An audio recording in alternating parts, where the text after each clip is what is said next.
All it looks good.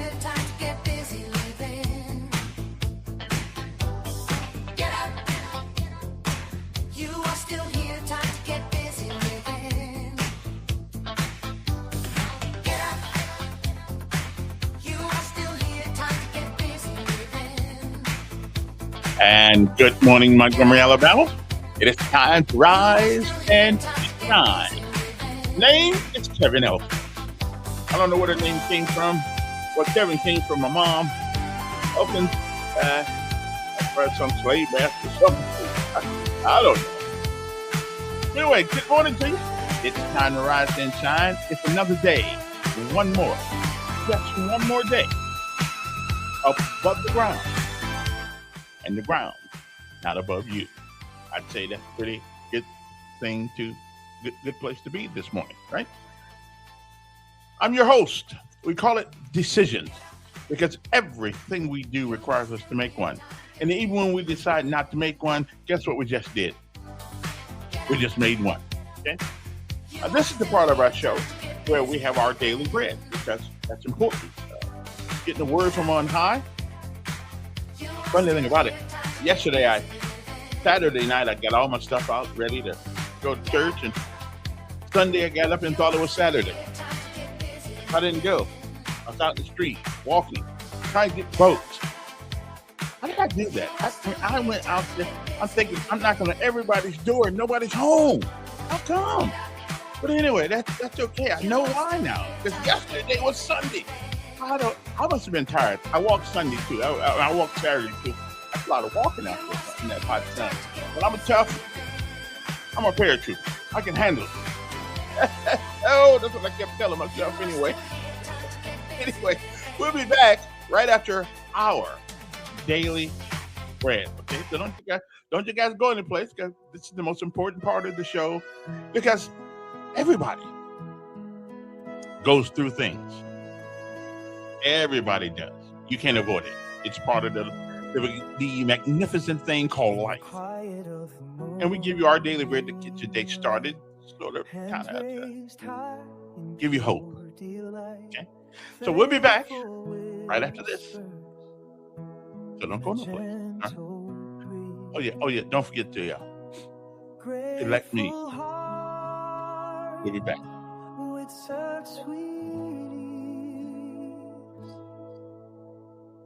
Thank you, Lord, for every breath I take, for the love that heals, and the joy you make in the tapestry of life.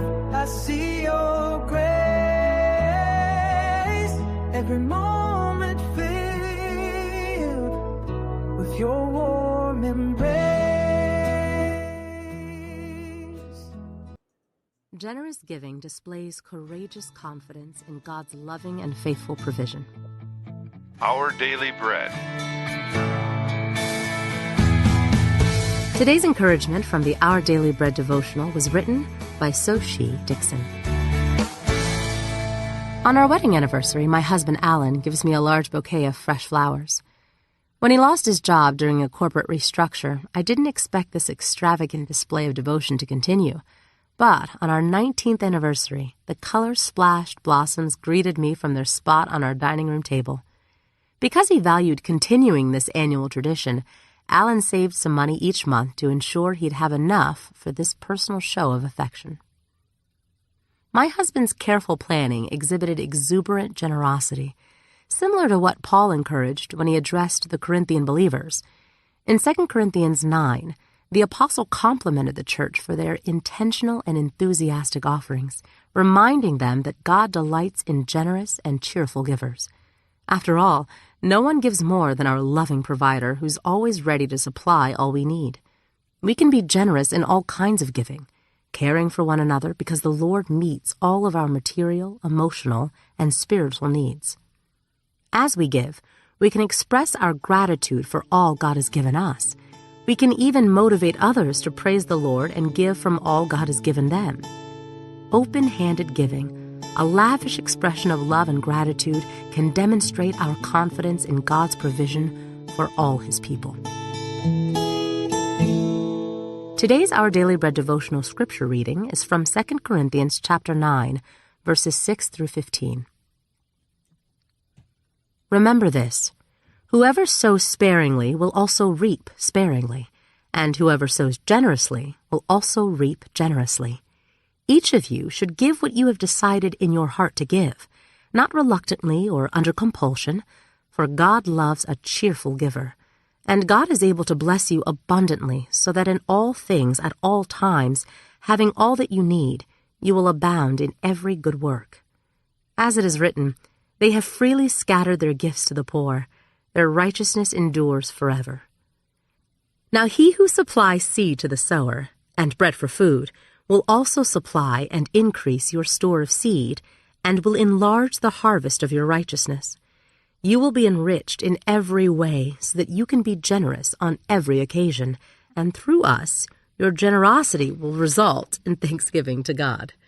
This service that you perform is not only supplying the needs of the Lord's people, but is also overflowing in many expressions of thanks to God. Because of the service by which you have proved yourselves, others will praise God for the obedience that accompanies your confession of the gospel of Christ, and for your generosity in sharing with them and with everyone else. And in their prayers for you, their hearts will go out to you because of the surpassing grace God has given you. Thanks be to God for this indescribable gift. Let's pray.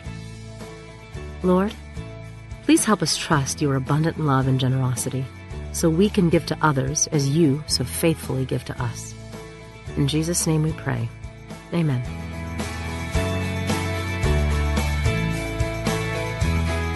Today's encouragement was provided by Our Daily Bread Ministries.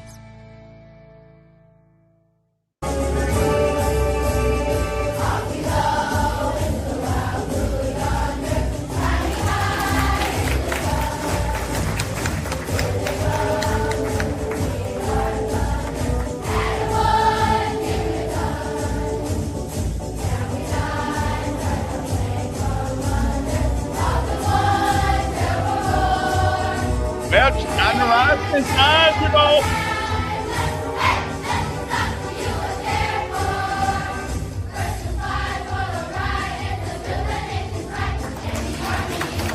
United States Army.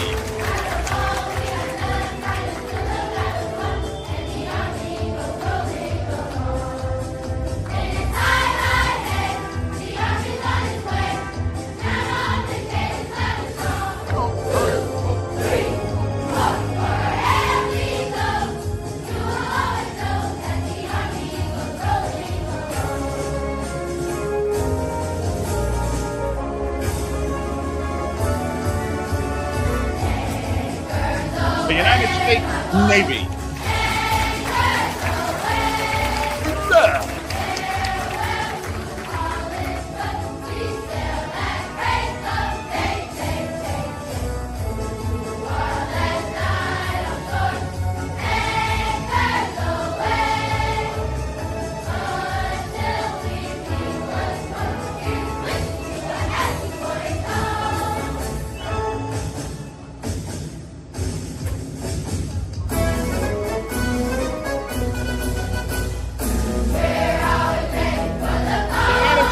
Coast Guard.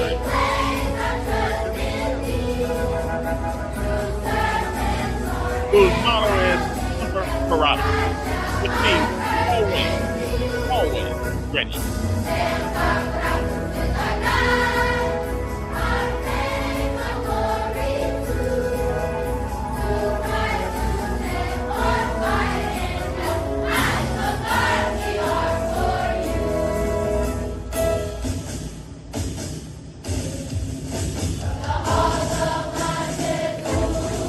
They call them jarheads. Their motto, 16 for stands for Semper Fidelis. Means always, not just sometimes, always. Hoorah, Marines! Hoorah!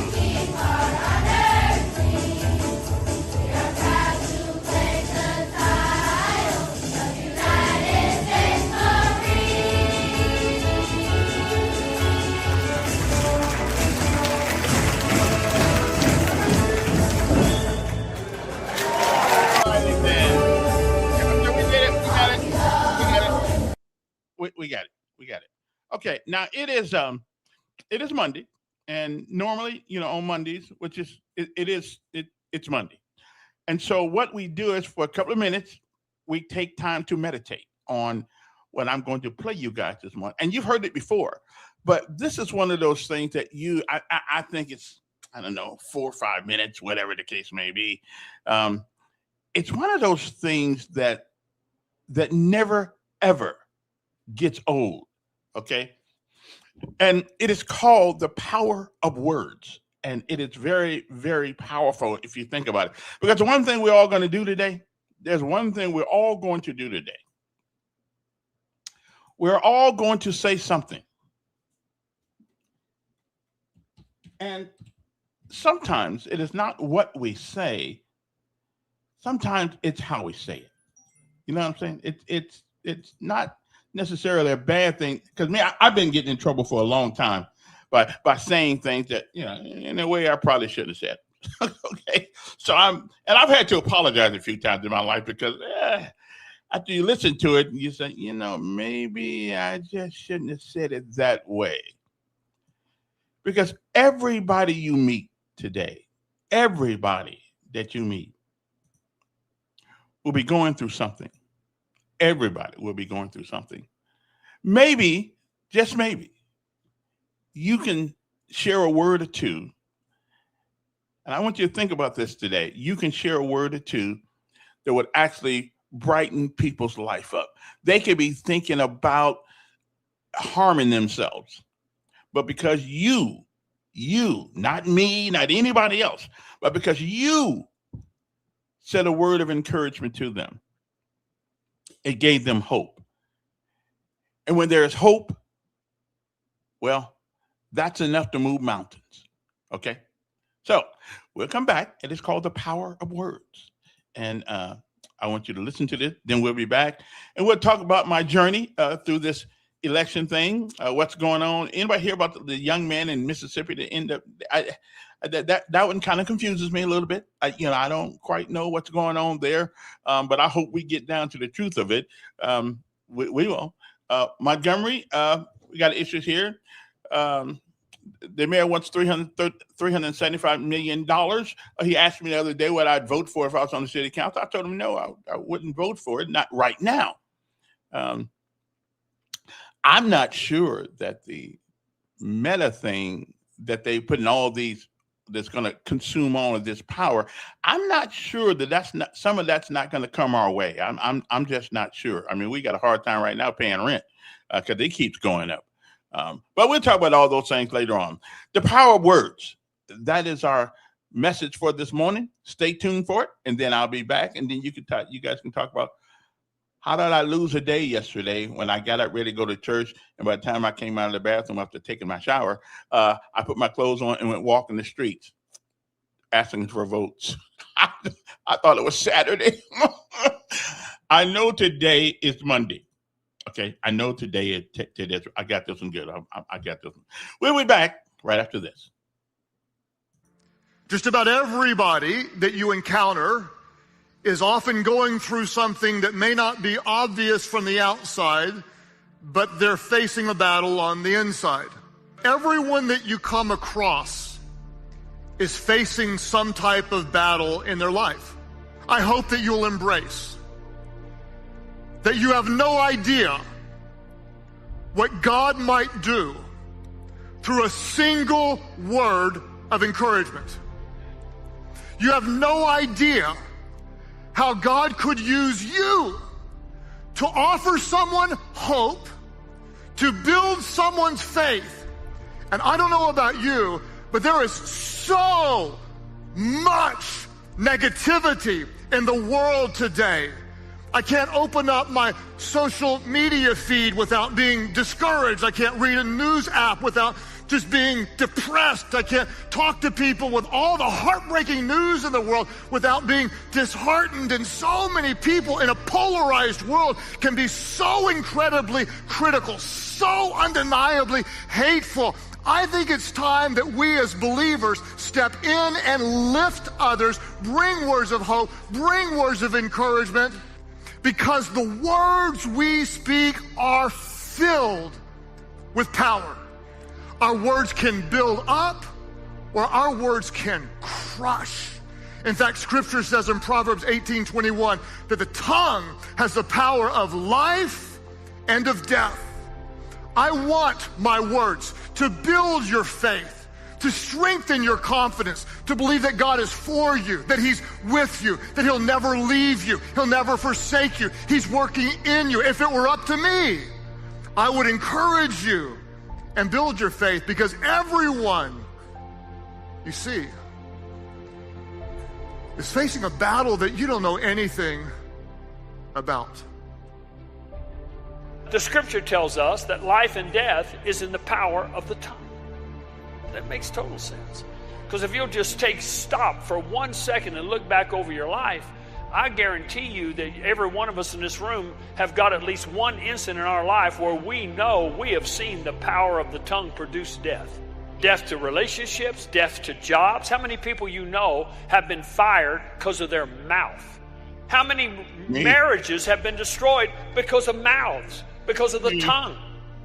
So let's use our words to benefit us. Let's use our words to make the world around us better. Let's use our words to make our relationships better. Let's use our words to bring life to our marriage, life to our kids, life to our jobs, life to our minds, life to our families. Speak words that edify, speak words that build up, speak words that embrace, speak words that forgive, speak words that love, speak words that heal. Words are full of power. They can heal, they can wound, they can minister death, they can minister life, they can encourage, they can discourage, they can build up, they can tear down. People get divorces over words. Families are split apart over words. People lose jobs over words. People have insecurity and a poor self-image over words that have been spoken to them. Words are containers for power, and we need to choose our words very carefully, and it's time for us to step up to the plate and be accountable for the words that we allow to come out of our mouth. No man can tame the tongue. We need God's help. So you want to pray every day for God to help you with your mouth. We are constantly speaking words, and even a few can have the power of life and death. Now, some of you know this because you grew up in homes where a few words spoken to you had power of life or had power of death. And you can remember those words, just 3 or 4 words that maybe a parent, a teacher, a sibling, a friend, a coach said to you, and it either brought some life or brought some death into your world. One of the best things you can do for your relationships, if you're married, if you have children, if you're a leader or an influencer at work, if you have someone in your small group, is to bless them with words of encouragement. Set the blessing free. You encourage what you want to see, and you typically see more of it. If it were up to me, I would be so encouraging. If you think something good, say it. If you think something good, say it. In a world full of so much criticism, so much hatred, so much disappointment, so much negativity, as people of the light, we'll lift up others around us. So Genesis 1, the Bible tells us the earth was formless, it was empty, or it was void. And it says that darkness was over the surface of the deep. So there was just nothing. There was nothing. And then verse 3, here's what we read. And God said. Maybe your translation says, and God spoke. So God speaks into the nothingness. He speaks into the darkness, and he says, let there be light, and there was light. And so at the very beginning of time, God creates the universe, but how does he do it? What tool does he use? He uses words. He speaks the universe into existence. God says, and it is. And we see this throughout the creation account. God said, and it happened. He speaks it. And so God uses words to bring about life and light. God uses words to build up, to create. He speaks into darkness, and he says light, and lights come on. And so we see from the beginning the power of words, that words are the tool that God uses. Flip over a couple chapters, Genesis 3. And in this passage, we see that words have the power of death. And so this is the passage of Scripture where sin enters into the world. God has created man and woman. He said that it's very good. Now Satan comes on the scene in the form of a serpent. And verse 1 tells us that the serpent was clever, more clever, in fact, than any wild animal God had made. And what did he do? He spoke. He spoke to the woman and he said, do I understand that God told you? So he speaks, and when he speaks, he attacks what God has said. And do I understand that God told you not to eat from any tree in the garden? And then he would go on to say, hey, God didn't really say that. And so what does the enemy use? The enemy uses words to bring death to where there was life and to bring darkness to where there was light. Now here's what's interesting, of course, is that the serpent's words were not true, but that didn't keep his words from having power, right? Like the moment Adam and Eve speak the words in their own hearts, the moment they believe those words, they give life to them. They empower them. So God speaks, the serpent speaks, and we just see from the beginning there's the power of life, there's the power of death. God speaks and he creates and he builds and he blesses. The enemy speaks and he tempts and he accuses, he deceives, he destroys. It's hardwired into the universe, the power of words. Am I speaking life, or am I speaking death into the world around me? You know, it's so amazing, the power of this tongue. In James chapter 3, he illustrates it this way. In verse 3, he says, when you put bits into the mouth of horses to make them obey, you can turn the whole animal. He goes, or take ships as an example. Though they're large and driven by strong winds, they're steered by a very small rudder wherever the pilot wants to go. Likewise, the tongue is a small part of the body, but it makes great boasts. Consider what a great forest is set on fire by a small spark. The tongue also is a fire, a world of evil among the parts of the body. It corrupts the whole person. It sets the whole course of his life on fire, and is itself set on fire by hell. My tongue right now could be set on fire by hell. What does he mean by that? That Satan himself could influence what I have to say. The words coming out of his mouth could come straight from hell itself. And anytime I use this mouth to tear someone down, guess who's in control of my tongue at that minute? Hell. Anytime I use this mouth to do anything but bring glory to God, who's using this? When I'm bringing glory to myself, who's using this? It's Satan. He's got control of it. You and I, we have the ability to have our tongue set on fire by hell, to say things that will actually pull people away from God. It's a dangerous thing. That's what this passage is about. It's like, do you know how powerful you are? And in verse 9, he says, and with this tongue we praise our Lord and Father, and with it we curse men who've been made in God's likeness. And what this verse says is, can't praise God with your mouth and also curse men, and then he says, who have been made in the likeness of God. And what this passage is saying is, do I ever have a right to curse anyone that was made in the image of God? And I don't want God seeing me on this earth cursing someone that he loves. It's about love. You don't have a right to hate anyone that God created and use this mouth to curse anyone that God wants saved. I mean, really, the heart of God is Romans 5:8, of that while we were sinners, that God demonstrated his love for us and Christ died for us. Not because we were so lovable, but he looks down and goes, wow, these people are rebelling against me, but I love them, and I love them so much that I'm going to pursue them. It's not about God looking down and going, man, look at them rebel against me, I'm going to curse them. No, instead I'm going to send my son down and show love to them and save them. And in the same way, as a reflection of Jesus Christ, I'm supposed to look at those who are antagonistic toward God and love them and pursue them and save them and pray for them, but not curse them. He uses this idea of, he says, out of the same mouth, verse 10, out of the same mouth come praise and cursing. My brothers, this should not be. He goes, you can't use this mouth to praise and curse. Understand, when we became a believer, we said, God, here's my tongue. And then every once in a while, I go, wait, God, let me get my tongue back for a second. Let me use it. I'm going to let Satan borrow it for a little bit. Here, Satan, go ahead. Okay, use my tongue now. Let me gossip. Let me say some things that aren't true. Let me slander some people. Let me put some people down. Let me, do this, do that with this tongue. And then we come back, okay, God, I'm done with it. You can have it back.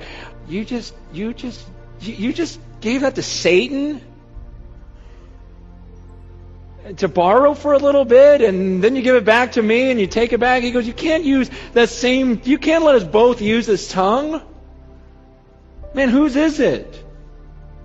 Out of the same mouth, you can't have blessing and cursing.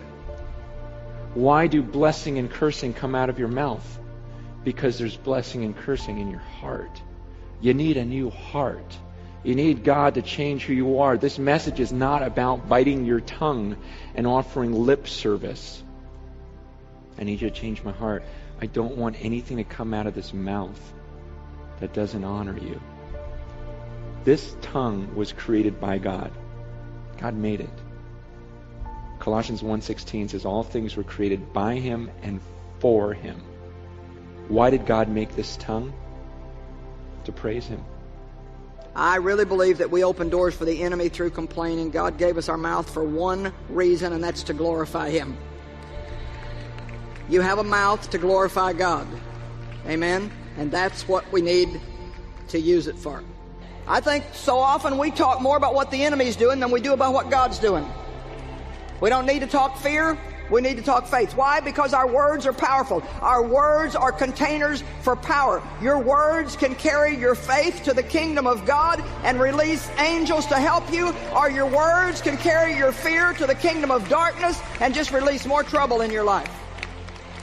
And what would happen if certain words that we spoke to people, they would just show up on that person, and they were just always there? We would be careful with the words we spoke because we wouldn't take them lightly. We would understand the impact that they had, that they don't just go away. And the Bible helps us understand that our words have that kind of power. And most of us could probably give some examples of words that were spoken to us that have been tattooed on us in some way or another. And they were spoken perhaps impulsively or carelessly or thoughtlessly. The Bible says, Proverbs 12:18, the words of the reckless, the words of the thoughtless, the words of the careless pierce like swords. They do more damage than we realize, but the tongue of the wise does what? It brings healing. And so, with our mouth, we can destroy, or with our mouth, we can heal, and we can bring life. That through Jesus, He can speak life where there is death. He can speak light into darkness. His word is more powerful than any other word. Any word that you've said to yourself, any word that's been spoken to you, His word overrides that. And so we listen to His word, and we speak His word, and then we believe His word, and then we watch and we see what God does. The power of words. They have took me a long time to figure all of that out, but they do have such, and the thing about it, when you say certain things, they stay with people for a lifetime. There are things my mom used to tell me that I'm almost 70 years old, and it's almost as if I heard them yesterday. Things our sisters and brothers talk to us about. So I don't mean brothers in faith. I mean biological brothers and sisters. Sometimes we can be meaner. We can be meaner to ourselves than anybody else will ever meet in life. I'm just saying, it's a good word for the day. The powered words, because we all use them. We absolutely all use them. And so the question is, the words, just be careful of other things that you say. Okay. Me too. I got to do it too, because this is one of those jobs where you make a living using words. And then even though I'm a wordsmith, a master of the language, how to use it, how to provoke, how to promote, how to charm, and how to tear down. So, I know how to use them. So that's not very nice, though. Good morning to you. Hope this day finds you well. Hopefully my number thing will be working here. I think. Yeah, let me see if it's working here. Okay. I don't think it is working, actually. But I'm trying. Okay, let me get this right here. Okay, put that right there. And see how that's going to work. See, that's Don over there. Like Don, I don't know if my and this is not on purpose now. I don't know if my if my thing is working at the moment, but I'm going to see. Oh, there it goes right there. Okay, Don, is that you? Good morning. Can people hear me out there? I hate to talk and people not hear me. Yeah, I hate for you to talk and people not hear you too. Yeah, I think people can hear you. Hey, got a few questions for you before I get on the elk train. Is that all right? Yeah, that's fine. A friend of mine sent me that thing you put out. I don't know what you call those things where it describes yourself and your platform. Well, I haven't really done a good one of that one, but somebody put something out. Who is the president of your campaign? I am. Okay. Hey, just a few questions. Like, I've been in the military. I've never heard anybody who was asked how long they were in the military said years. It didn't say. How long were you in the military? How many years? Active duty, I was in there for 10 years, 2 years in the reserves. Wow, you've increased that. You told me a while back you was credited for 8 years, but I guess you're getting credit on the outside here. Well, I'm because I was in there. How long was you in Hawaii? From 86 to 89. Well, so were you in the Army during that time? Yeah. Okay. That's really a great accomplishment, the way you were able to graduate from Chaminade. I didn't say I graduated. I did. Yeah, you did. No, I read it right here. Yeah, but I didn't. Somebody put that up. You said a graduate of Chaminade. I said I attended. No, you said a graduate. I didn't say that. I didn't make that. Who did? Well, I mean, you said you wrote some stuff. No, somebody was helping me make a website. And so, yeah, I did. I told them about it. So that's not true, right? No, I didn't graduate from Chaminade. You never graduated from Chaminade. No. So you'll take that down? Oh, yeah. I mean, once I look at it, I don't have time to. And what do you feel about licenses for businesses on your platform? What do you mean? What I feel about licenses? I think the license. Well, you think people should have them? I think everybody should be subject to the same procedure. Everybody should have to go through the same. How come when I call the city and ask, the commuter don't have a license? Now you're telling the biggest lie in the world. I've had a license. Okay. Well, you can prove it easily. Yeah, you can really prove it easy. Yeah, but I do have one. It looks like you back to cutting and pasting on that certificate of thing. Oh, I've never seen the font changed where the name was. What name was? Well, why'd you cut the date off that for? Date off what? It says certificate of. That's right. Now, Don, let me explain this one more time. No, you don't explain. Just ask me. I've never seen one with a font change. I'm going to explain. How come you don't have the date on the bottom of it? The date on the bottom of what? Of the certificate of whatever it is you put on your thing. For jump school. Where you had to, What certificate are you talking about? Of being in the military and discharge. Oh, that is a discharge from the military. That is. And you got that paper? Of course I got. Or did you cut and paste it? You look like you cut and pasted it because listen, the name is on it. You can go get it. You right there at the house. You can show it. Yeah, I listen. Were they planes with building blocks in them? Listen. Were they planes with building blocks in them? Were there planes with building blocks in them? What does that mean? Yeah, because I see you with that little jumpsuit. There's building blocks behind you. Oh, okay. That particular picture is what everybody. Now, it had you. I Going, know. I was in the military. I know they. You was in the Air Force. You in the Air Force. Hometown news releases. Yeah. They take those like on first day. Okay. Well, when you never did produce anything that said you graduated from jump school, did you? When you go to jump, you could have put out your DD 214. Hey, let me ask you a question. Do I get a chance to talk here, or are you just going to talk over me? Well, I know you're going to cut me off before you answer I'm the going to cut question. you off if you don't shut up. I want to get on the now. I want to get on the Elkins train who's running on honesty. You don't want to get on Elkins nothing. But I ain't mad at you. That's your prerogative. But could you show us that certificate? You got it right there in the house. Could you show it to us? First of all, let me. I guess that's a no. You're not going to show us the certificate. You cut and pasted it just like you cut and pasted that jump school thing. You remind me of Duke. You think? You remember when you put out that jump school thing? It took you 30 years to graduate. You remind me. Okay, now you remind me of Duke. You think it just because you say something real fast and say it a lot, that makes it true. No, I know you're gonna cut me off because all this stuff is lies. I've never seen anybody a habitual liar. You won't shut up. Won't you clean up that graduate of shamanage? But what difference does it make? You think everything's a lie? Because you're a liar. What's her name? Only lied about her where she lived. You're lying about everything. Okay, well then don't vote for me.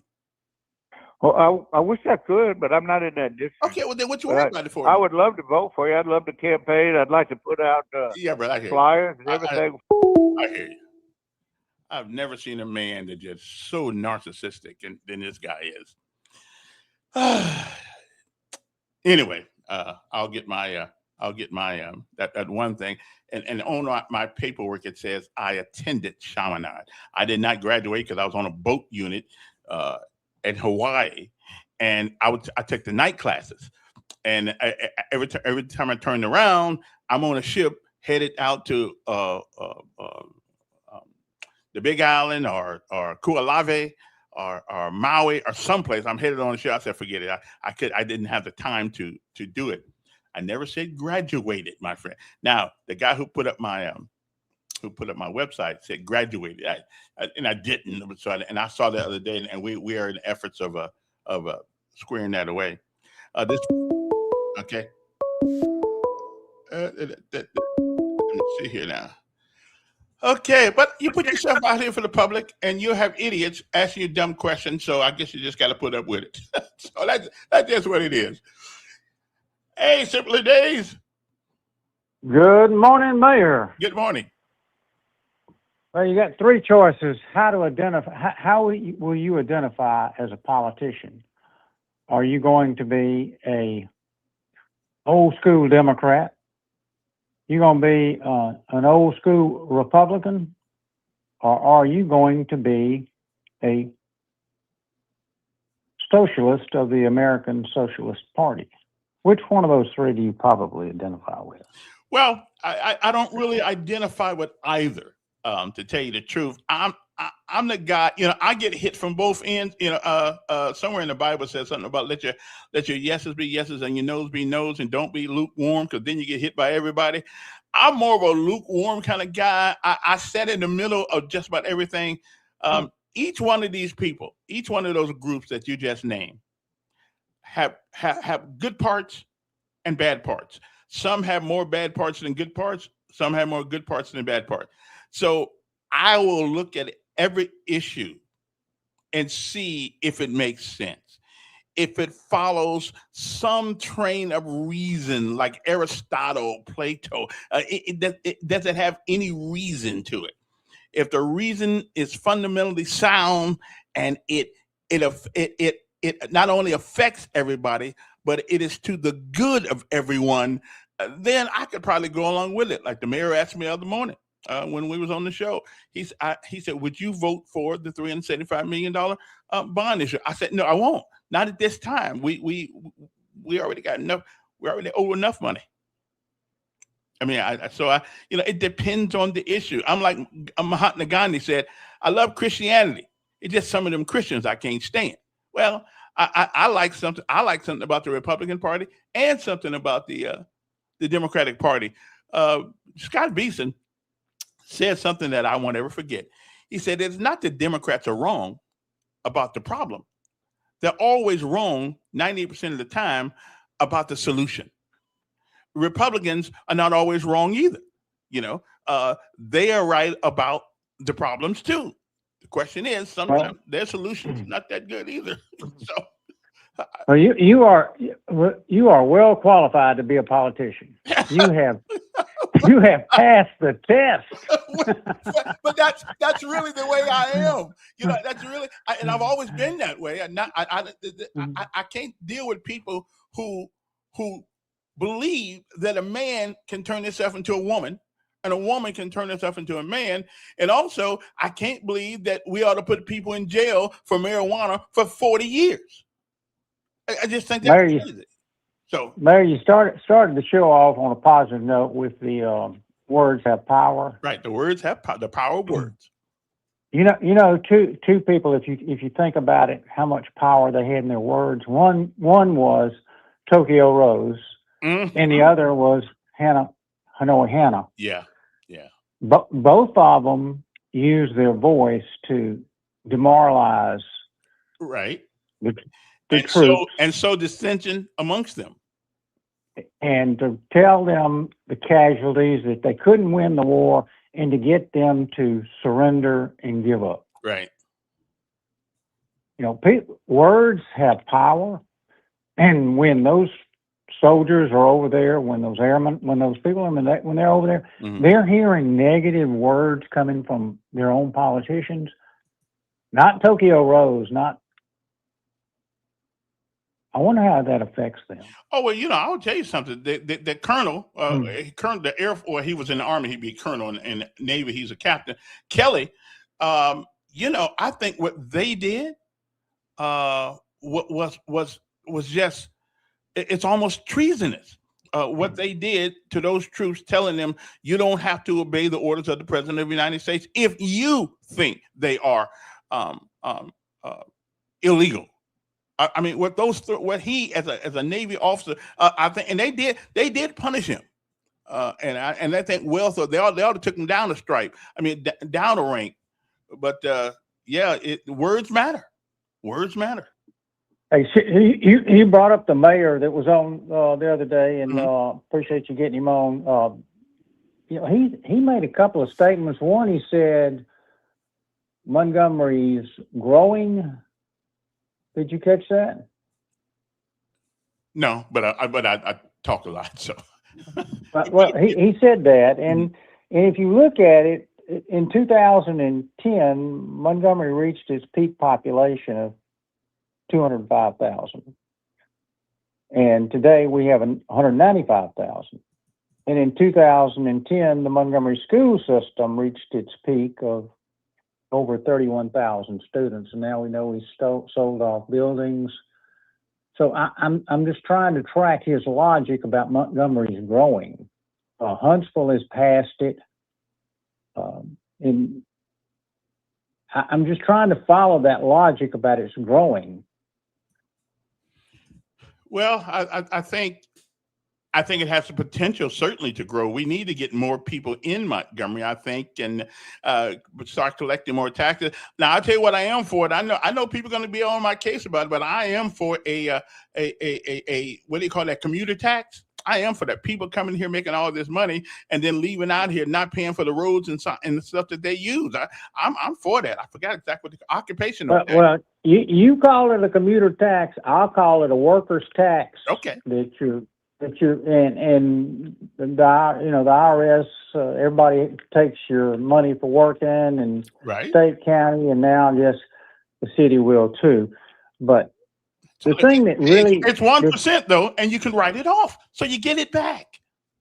Well, I think it's going to be more than 1%. The way he was talking the other day, I think he's got big plans, and he needs to read Dave Ramsey's book. You know who Dave Ramsey is. Yeah. His philosophy is that, and he's pretty successful. He's worth, millions and millions of dollars. His philosophy is you don't borrow money to pay off debt. Well, I think there's some truth to that too. You take the snowball effect and you pay off the smallest debt and work your way up, but you don't borrow money to pay off debt, because the interest rate on the money that's probably there is probably lower than what you're going to get it for at today's interest rate. So, I mean, that's, and the other thing that I found interesting, he didn't know the interest rate. He didn't know any of the particulars about that bond issue. And I guarantee you, if Mark Montiel was still alive, and he wouldn't come on his show, because Todd Strange quit coming on his show, because he was a lawyer and he could research and he could find the numbers, and he would know the numbers before he asked the question. Well, I would tell you something, and again, that's not my business. I don't do that every day. But let me tell you what I did do. I did talk to a few councilmen who didn't know a lot about the bond issue, because evidently it has not been given to them. They just it's kind of threw up there in their face right quick about doing it.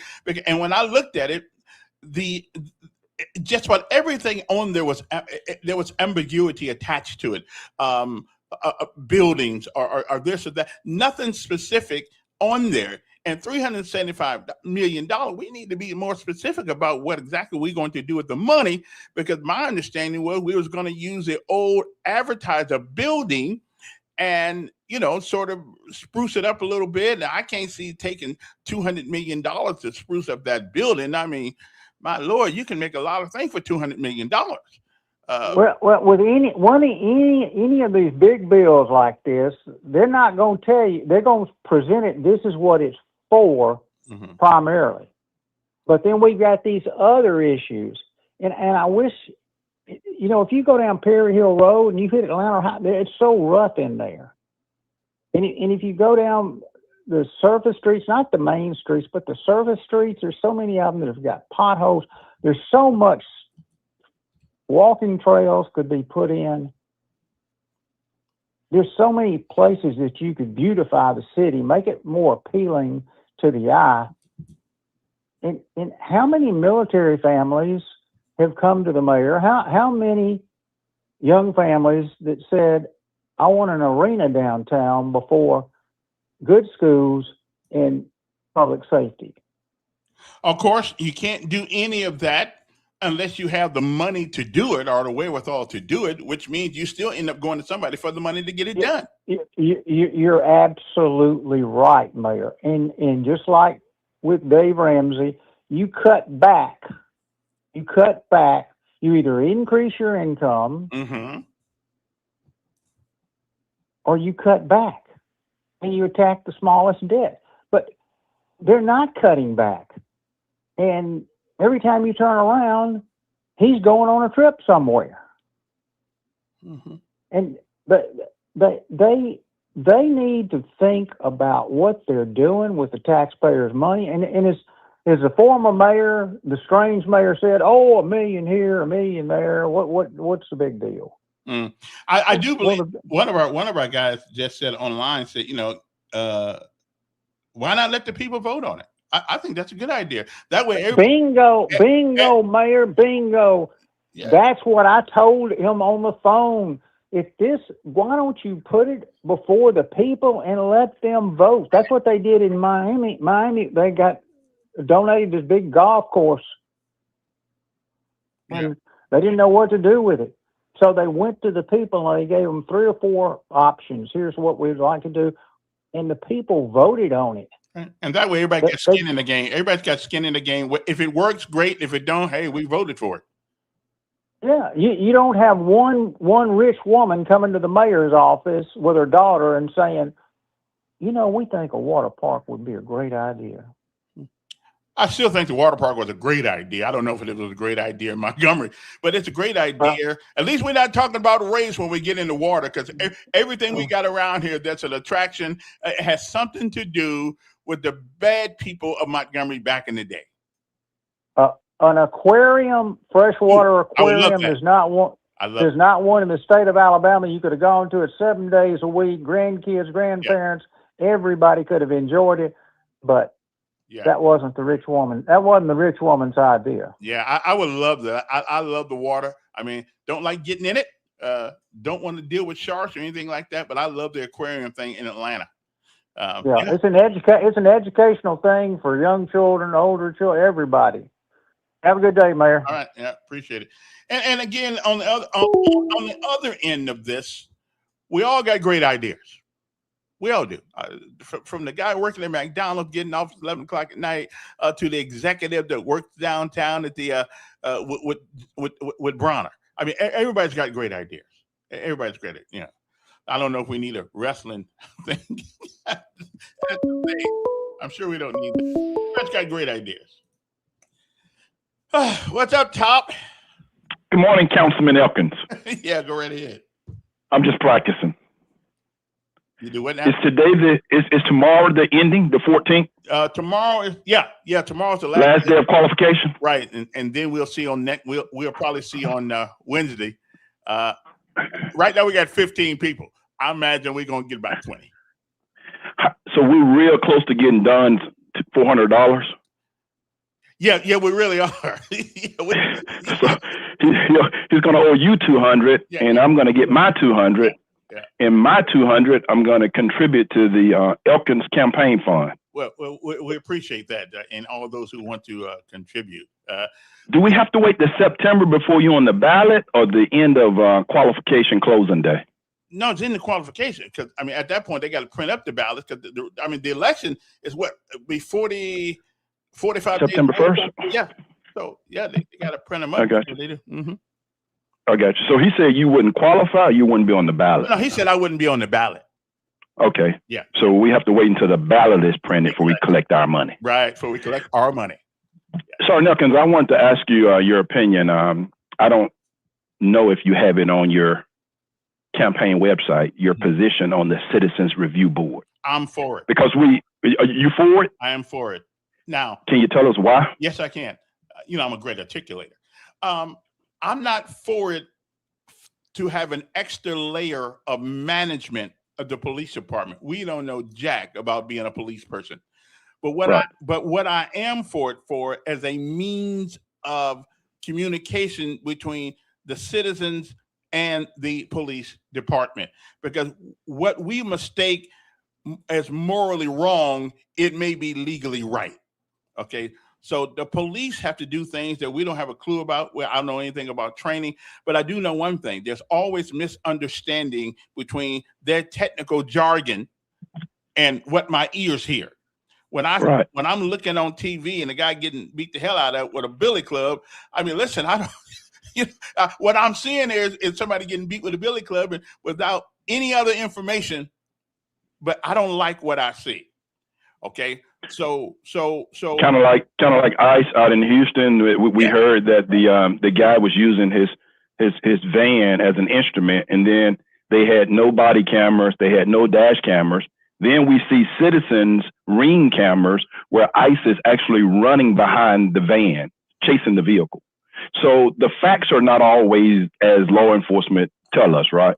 Right. They're not always as conspicuous as we'd like them to be. I think I believe a Citizens Review Board would be exactly for that. No subpoena power, no calling the mayor down, no this, no, but as a means of communication, a liaison, as it were, between us and the police department and the mayor's office. And that way he don't have to come 15 times a week because somebody else got a question. Call these people, ask them, because they should be well informed about what's going on, and they should know legally what can and cannot be done. So we got your stance on the Citizens Review Board. And my final comment is, because I had an opportunity to kind of see the District 3 Elkins website, I think you can clear up to the audience that your certificate of retirement was a recreation. That wasn't the official certificate of retirement, because I think you included your airborne jump picture in the right-hand corner. That was a copy of it. I got the actual one sitting on the wall. Yeah, but I mean, you put your airborne jump thing, I think, in the top right-hand corner of your certificate of retirement. Right. So we know your certificate of retirement didn't have you in your, parachute. Right. So that was a recreation of the actual certificate. Yeah, it wasn't the official one. Right. That's a copy. So the date could have been chopped off some. Yeah. Because it was a recreation. Right. or a So, copy. Yeah, a copy. That was well, you, yeah. But it didn't have me. but you know, when you change the font, because the font is different than the certificate of retirement in the honorable. So that is a recreation. That's not the actual certificate. Right. Well, right. That's on the wall in a nice, beautiful green thing. Okay. And all that stuff. Because I know, Don was looking for specific details, and when you had your jump wing picture, that's not on a certificate of retirement. Right. You just recreated that in. That's some Elkins creation there. Yeah. Yeah. Yes, sir. I just wanted for clarity for the audience. Yeah, that's true. And what he didn't understand when I called Fort Benning, because when I left Hawaii, I didn't have any of those papers. And what happened was I called Fort Benning. So, well, give me my paperwork for jump school. They sent it to me, but they had 2 dates on it. It had the date that I actually finished was 1979, but they also had the date they sent it to me. Okay, which was the current date of the day that you inquired. Right. Right. So there could be a 30-year spread because you graduated 30 years ago and you requested it 30 years later. 30 years later. Yeah, that's what it was. All right. I just wanted to get clarity out there, Sergeant Elkins. Okay. Appreciate that at first, Sergeant. Yes, sir. You never lied to the first Sergeant. No, sir. Who? You always tell the truth because he knows when you're giving him a bunch of BS. Anyway, so much for that. Yeah, I got some things on my Facebook. I didn't actually know he was going to put that on there. But that's cool. I can live with that. Yeah, because I got on there jump wings and stuff like that. I didn't put all my other certificates and all my other awards and stuff on there because you only got so much room on that thing. So yeah, I was just putting it up there to show that I actually served this nation with honor, without a problem. But there's some people. I mean, listen. You can be sitting there having a baby, and some say that ain't no baby coming out of you.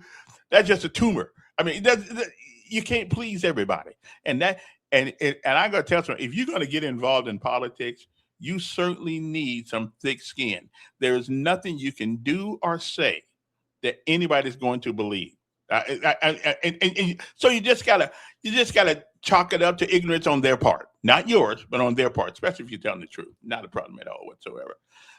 Anyway, last week, and we'll get back to politics, but I do the $375 million things. I don't think we're ready for that yet. I don't think we're ready to get in some more debt. We're already in debt already. But if we are going to get into it, and if I'm the mayor, I would ask them to put it on a ballot. Put it on the same ballot. Put it on the same ballot with this election coming up on September the 1st. Put it on that ballot, and let everybody participate. If it's not too late to do that. And then if things go south, then it's on all of us. It's not on just the mayor. It's not on just the city council. It's on everybody. If you say yay, then let's do it. Okay. And then you at least keep everybody involved. I don't know if that's more, because what happens if the economics of the nation, of the state, go in disarray? We're still stuck with $375 additional dollars in funding in bills. So I don't know. You get 1 minute, my friend, and that's it. Well, just for clarity, Willie likes clarity. It was you that bet me $1,000 that you could prove you could you could prove that you graduated from jump school. And I right? can. And I showed. And you never did. Yeah, I did. I did. The paperwork how did you right prove there. it? By showing you the paperwork. Yeah, I did. No. Willie Durham saw. That's what Willie Durham was just telling you. That was false. No, that was the Army doesn't send that form because you know what they do. They have that. They don't do that because they say it's on your DD 214. That would be a waste of time. Mine is actually not on my DD form 214.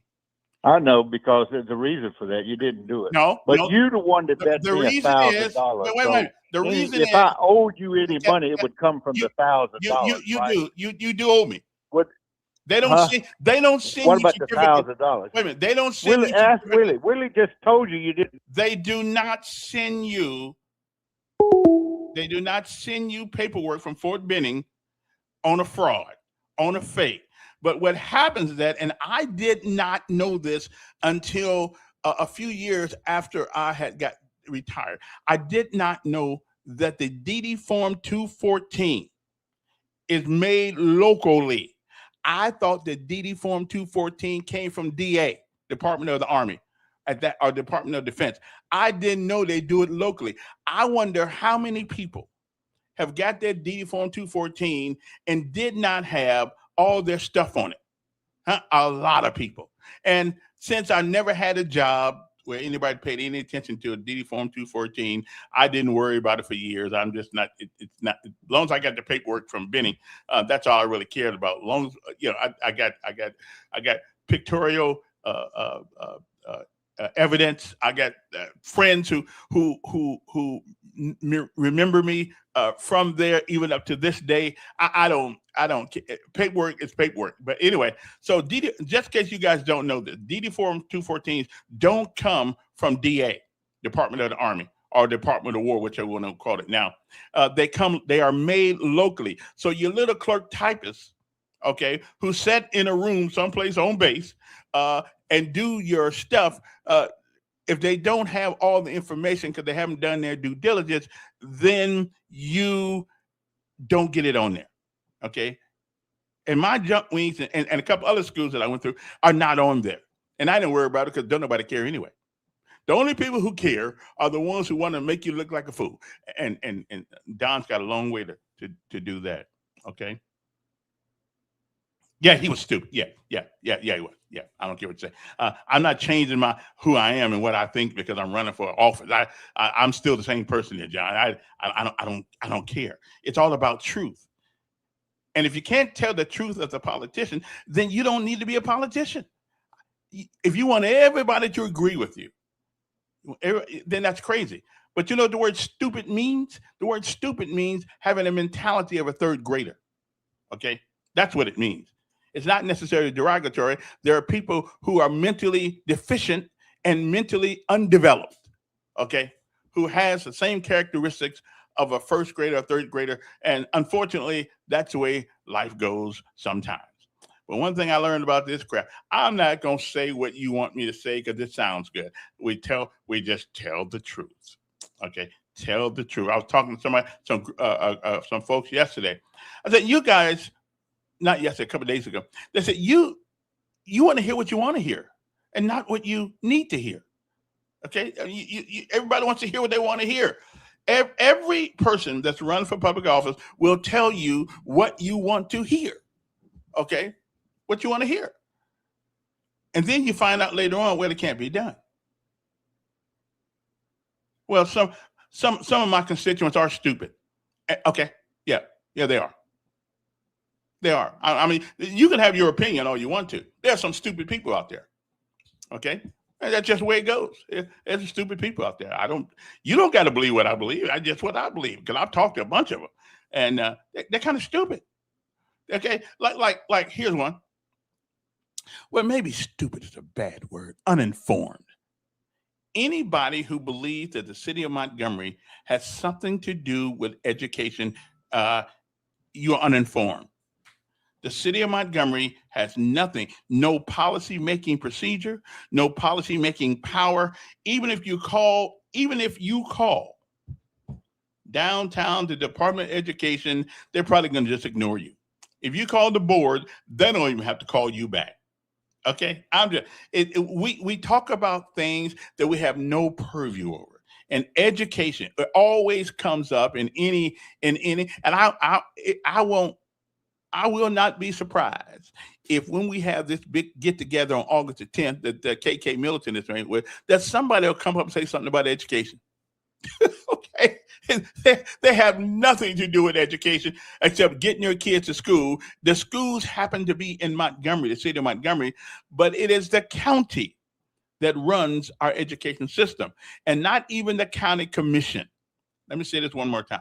Not even Doug Singleton, Harris, Sankey, none of them can run anything around in all we can do as a city and a county government is give money. That's it. Give money. Write them a check. And they may could do some in-kind services such as providing police, but somebody got to pay for them. But that's up to them. Okay, we have no policy making power whatsoever when it comes to the school system. Every time we get together and somebody running for office, the first thing mentioned about is education. They got nothing to do with it. Not a thing. Not a thing. Okay. Well, I am. Yes. Good morning. Yeah. I was giving you time to breathe. Go right ahead. Listen, it is the county. It's because they don't want to jump in the administrative part of the school system. Excuse me, I gave you all your airways to do what you want to say about it. Now I want to say my part, and I'm going to get off. If they really wanted to truly put their input in, they can when they want to. This job is, as they love to say, is to collect the folks' money, taxpayer money, and distribute it according to their will. Because I'm waiting to see if they're going to give them all their money this year. So my point is, it's all about the money. They don't care about the rest of it, of administrating, making sure children get the proper equipment, the proper testing materials, and the teacher having what they need. That's an excuse for not dipping their nose in because they don't want to make sure that. Now, if they have possession of the money and distribute it the way they want to, everything is all God's will is right with them. Now, let's tell the truth what the deal is. Now, as it comes to coming up with a curriculum to better third grade reading scores, they don't want that. That's too much like work. Well, if you wait a minute, if you're teaching the right thing in the first, second, and third grade, when you leave third grade, you should be able to read third grade. And the state of Alabama give you a soliloquy and a curriculum guide that tells you exactly what skill, what day, and time you're supposed to see that skill. That's the state of Alabama Governor Kay Ivey's job.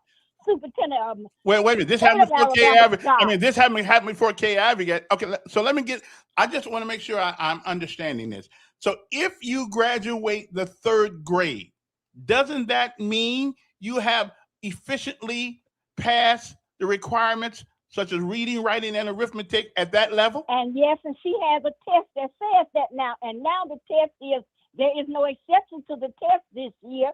You have to pass it and move on to the next grade. That's etched in stone for this but year. that makes sense. I mean, you ought to be able to did I say I disagree with that? Okay, so. But you are talking about the county commission who do not choose to get their hands dirty with the actual work of an educational system. That's not their job. That's an education system. Stop lying for them. That's not their job. It's not that it's not their job. That's they don't the city's choose job. to do that part of the job. Yeah, it's not city's job either. Because if you just distribute money and you don't follow up the money to make sure the job is being done, that tells me you don't give a damn. Well, listen, that's why we pay people to do the job. But why are you gonna pay double people when it's your job from the beginning? Whose you job? Voted you to do a job. Whose job is it? It's the Department of Education job to educate these kids. We have a state of Alabama education system where the governor is at the top of the pecking order. And it's ceremonial. State of Alabama. Excuse me, you got a superintendent that is the state of Alabama. That's right. But the governor. And then you got your county superintendent, which is in charge. Let me ask you a question.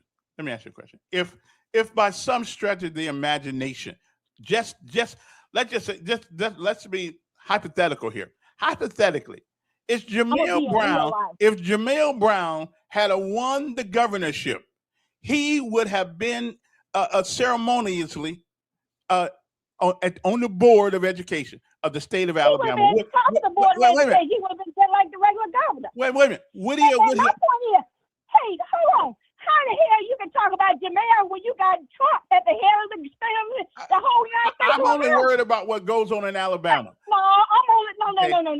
That's all I'm worried about. If you can elect Trump, head of the United States of America, don't you dare talk about Jamel. He was just gonna be in state legislature. No. He was running. Excuse me. Okay. The federal government have more control of your life than the damn state. Let me ask the question theoretically. If Jamil Brown... No, I'm in real life. Don't play that game with me. Okay. Bye. Don't play. Bye. Just because you're the governor and you sit on the board of education ceremoniously because you happen to be the governor. But that doesn't make you an education wizard at all. Okay? And those are the people who decide about education, not the county of Montgomery, not the city of Montgomery. We have nothing to do except maybe giving some money away to people. That's it. Okay, this is number 2. Yes. Brother Elkins, how are you this morning? I'm fine. How are you? I'm good. Just a couple quick pointers I'd like to remind you and the listening public of is that as of today, unless something has changed, the city of Montgomery has no short-term debt. All of that's been paid off and cleared up. The city of Montgomery has approximately about $25 million in long-term debt that was recently established in what was given or is being given to Jackson Hospital. So in regards to debt that the city has, again, there was none until recently when they took out the approximately $25 million to either have already been given or is being given to Jackson Hospital. Last time the budgets and everything was presented, the city was sitting on about $40 to $50 million in reserves. All of that has been done under the administration that we currently have, putting us in our best financial positions, again, in quite some time. So as I'm sitting here and I'm listening to you as you're speaking about the up to, and I'm going to make sure I use the words that the mayor used, up to $375 million. The $200 million was for to my understanding, the demolition of that site, prep of that site, and to build a brand new arena of sorts that was there. The other, I remember seeing something along the lines of about $100 million of the other portion was basically going to the various city council districts, right, to be distributed on the needs of those respective districts. One of which, of sorts, I think something was about a new police station for the police officers, not sanitation, but new workshop for sanitation, for the fixing of all of the city vehicles. Some of those details I remember kind of seeing. So I'm not here to convince you to vote for the up to $375 million. I do know that for the city council members that are saying that they were just presented this, the city's been talking about this since 2020, since COVID. So we're, all the way back to when that first administration was elected, they were talking about doing a city arena back then. So but weren't we talking about converting the Coliseum out there to that, at least for the purposes of an arena of something? I mean, it's out there. We really don't use for much anything. I do remember some talks in that, even dating back to the Scrange area, when I think that was around the time frame when the state actually turned that facility over to the city. But at the same time to that, I think it was always looked at what was the actual cost that would have to be invested in that facility to put it on par with what Birmingham recently did with the BJCC, with what Mobile is doing now. And I don't know if you saw, I think it was last week or so, that Huntsville made the announcement that they're about to pump in another $200 million into an arena concept for them. So, and it sounds, but they seem to have something that we don't have, and that's a growing population. We have a population that's dwindling. No, so you have to ask yourself the question then: are we dwindling? So let me backtrack. I want to make sure I say this correctly. When we look at the overall numbers for the city of Montgomery, I think we've got to make sure we break those down into details.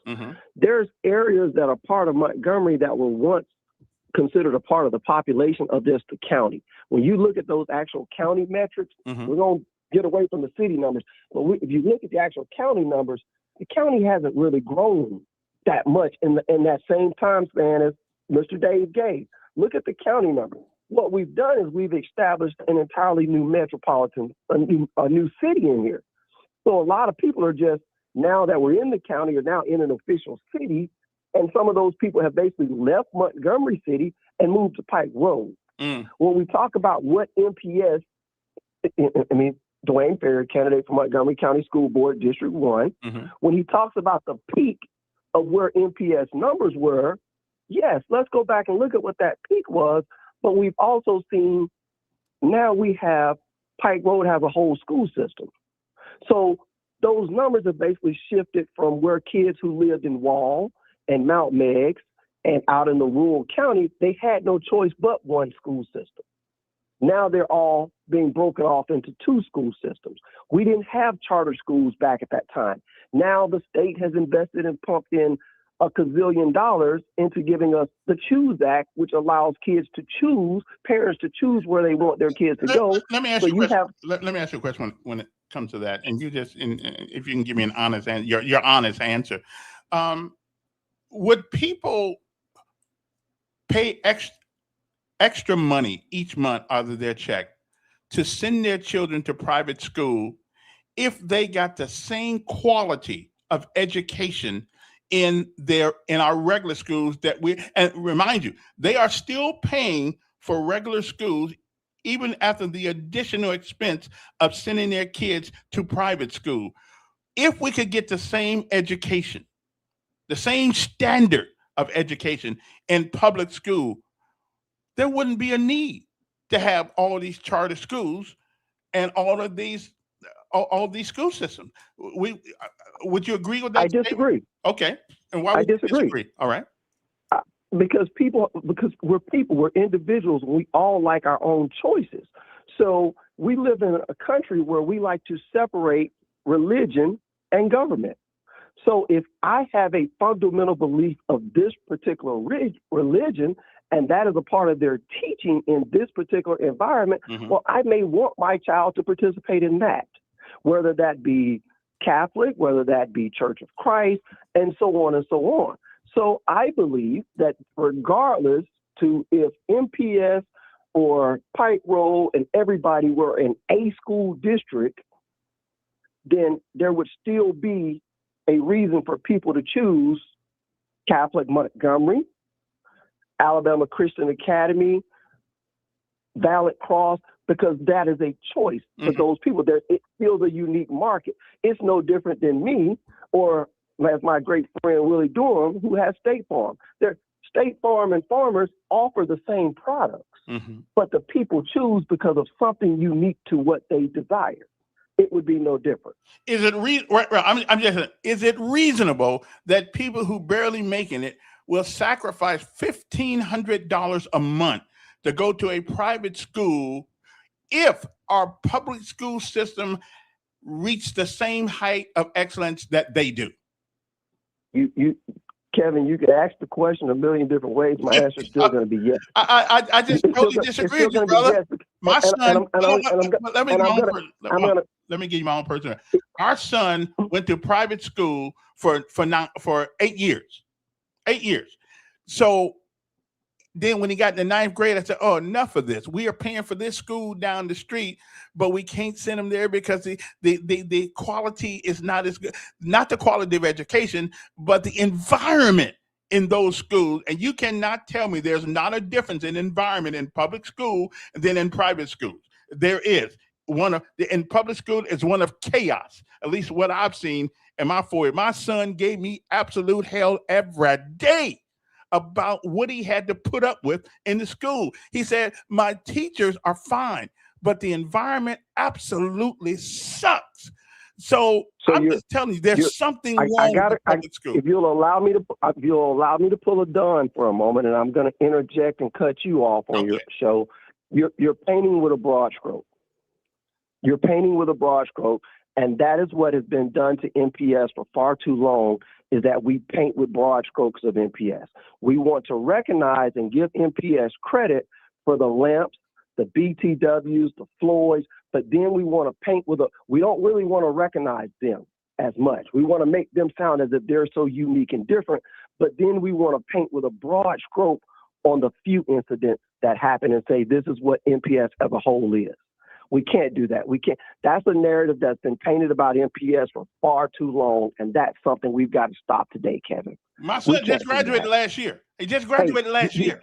And he just did. And my wife has been in that system as an educator, a classroom educator for over a decade. And that's not her. And you know what the teachers tell me? Let me tell you what the teachers tell me, okay? Especially when my son, they told me they need a check.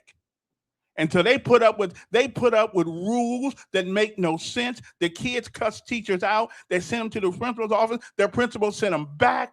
And everybody's got an IEP. Everybody is a special needs kid. Too many people. What we need, not an IEP, we need a BELT, and there's no discipline. We will not perform discipline in public school, even though the law says you can.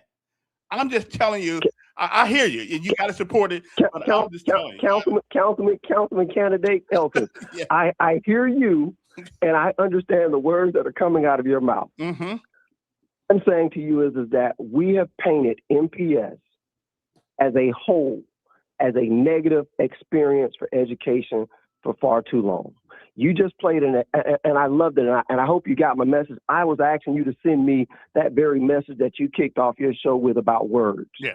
The words that we have used to speak about MPS for far too long have painted the picture that MPS is bad. But we do that based on information that we know. We do that because we see it. But you're getting that information in a minority pocket. That's the part that I keep trying to get back to. Oh. You know, like I know, the squeaky wheel is what gets attention. Well, that's right. But let me ask you this. I'm going to be on. Let me just ask you this. We got some schools within our system, the city system, that are absolutely fine. The BTWs, the Bear Exploration Center, the Macmillan, where my grandkids go, the Macmillan. We got some fine institutions. My problem is, why can't every institution, okay, have the same environment as some of those great schools do? Well, because you don't. So I think that's a question that has to truly be asked and answered. And I don't know the exact answer to that. What I will say is this. I will say that there's a whole dynamic of the city, whether it's and you speak about it all the time. There's a cultural dynamic that is in play. So there are some challenges that have to be faced at some of our schools. But again, you're talking about a district that has 50 schools. You're talking about a district that has, in fact, I think it's about 51 to 52 different schools. So when we speak about that, we have to ask, are all 50 of these the situation, or are we talking about really maybe 6, 7, or 8 of these schools?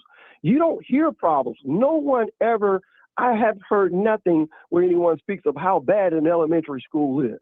That isn't what you get. No, but I do know some elementary kids got handcuffs put on them. And again, you're talking. That's when I say you're speaking about a district that has over 20,000+ kids, and again, you're addressing the very minority of the minority. But those are the people that get the attention. Those are the ones that seem to get the attention. And that's why I go back to the very message that you kicked off the show with, the power of the words. Mm-hmm. The very power of the words are so important into what we do and how we'll shape MPS going forward, with the partnerships with the city, with the partnerships with the county, and local business community. I think those are things that are very important. Mm-hmm. Well, listen, I've always supported public school, and I do, because we all pay for, whether we send our kids to private school or not, we still pay for public school. And my thing is this, man, I'd much rather just pay for public school than not have to write a check out of my hard-earned money to go to another school, because the environment is so much better. I hear you, but not all. Because I go to Macmillan, I'm wondering, are you part of the Montgomery school system? I can't believe the difference in the quality of the environment out there as it is than it was in Capitol Heights or Percy Julian. I find it amazing. It's the same school system. I don't get it. Discipline is just it's almost like we put kids in certain schools and we don't care if they're disciplined or not. And I realize it's the parents' job initially, but listen, there's two places in our world that you're going to meet discipline whether you want to or not: the graveyard and jail. Are we going to just let some of our kids meet them there? Are we going to implement discipline in our public schools? Yeah. Understood. Well, Kevin, again, if you get a second, if you would, please send me that message. I'd like to be able to share that with some of the kids I sponsor and work with. But again, thank you again. Hey, if you win and it comes up for that vote, I'm going to ask for you to support the 370 up to 375 million, because there's a lot of revenue in there that can be invested into the city of Montgomery that can bring back more revenue for the future. So I just want to make sure that you got this record. I want to get it. You're telling me that the city of Montgomery doesn't have any debt? No, that's not what I said. Okay, so explain that to me one more time. What I said was, to the best of my knowledge, the city of Montgomery has zero short-term debt, and the only long-term debt that we have was recently taken out, and that was about $25 million. If there's something else that's out there, I don't remember it. And I'm going to go back to the reason why I say that exactly. If you go back and watch the city council meeting, Councilman of District 7, Andrew Zemansky, I hope I didn't mess up his name too bad. Mm-hmm. He mentioned what our debt limit is. And if I remember correctly, the debt limit was somewhere along the $500 million or $450. And he brought up that if we add on this extra 375 plus the 25, it would put us pretty close to our debt limit.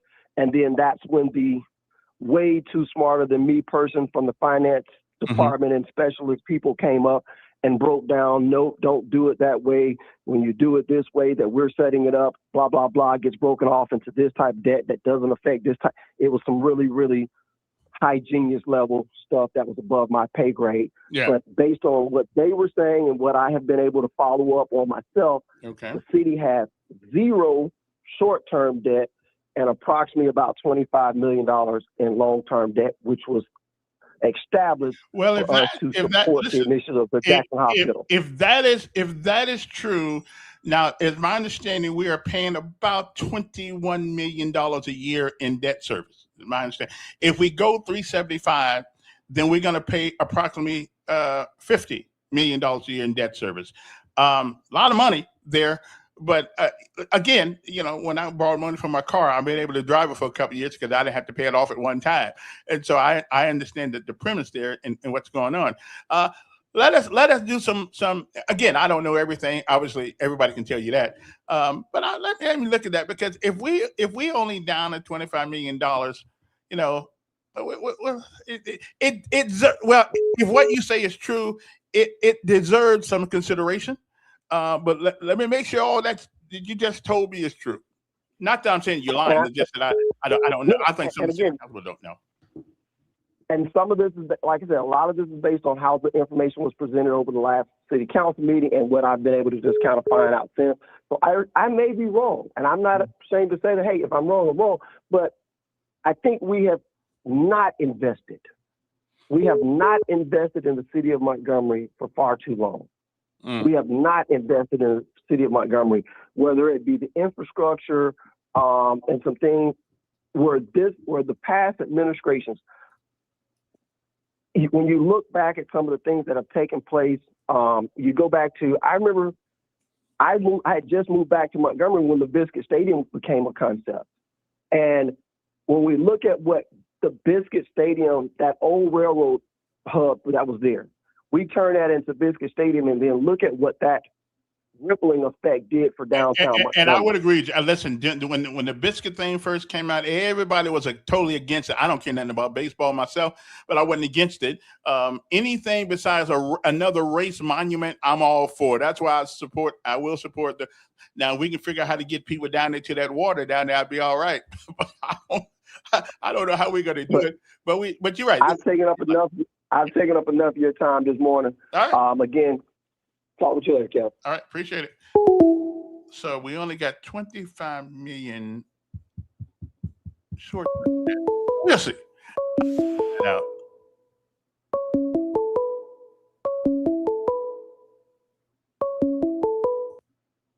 you really do think this is the Don show, don't you? But we're going to change course here. I don't know who that guy is, but he kept saying we don't have any short-term debt. That's what he said? You know why that is? No. The city by law is required to have a balanced budget. Now, it is my understanding the mayor wants to spend, he says $200 million on the RAP Center. But Whitewater Why do you keep calling it a rap? I know, but why do you keep calling it a rap center? Because what else is it? What is it? Well, they have conventions. They have let's conventions. just move on. Wait He a minute. said it's going to be $200 million. But we you know said it's not gonna be- derogatorily. You said like it's something derogatory. Okay, let's call it the Stephen Reed Country Bar. How about that?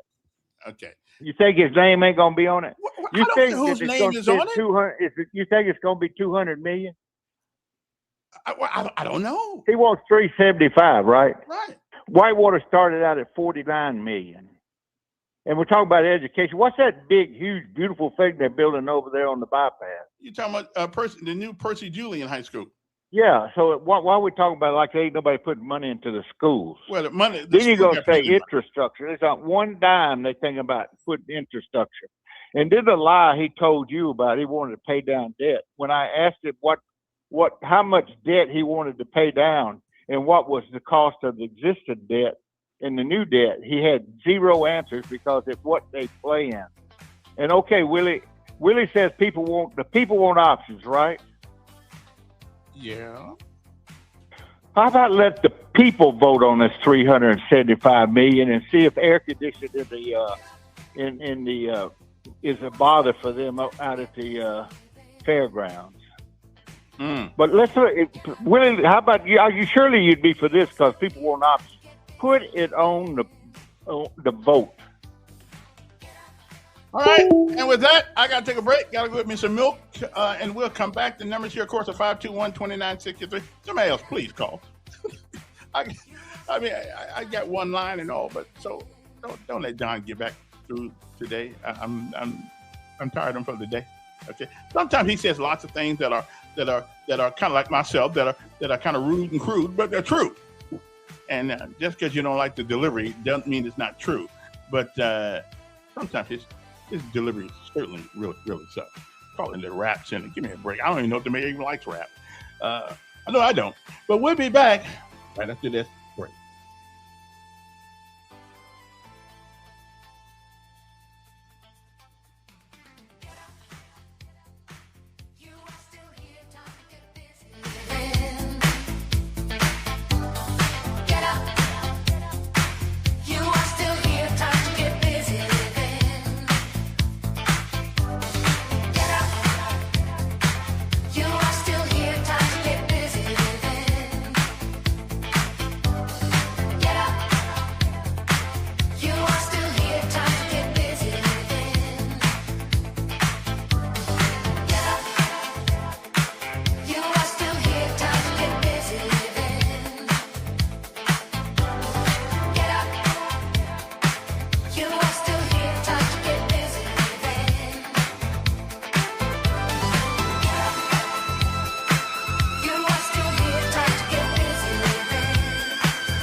Well, what?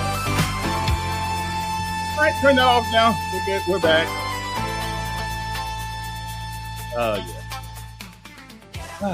Yeah. Since the internet has come out, have you guys noticed the amount of experts that we have in every field now? Okay.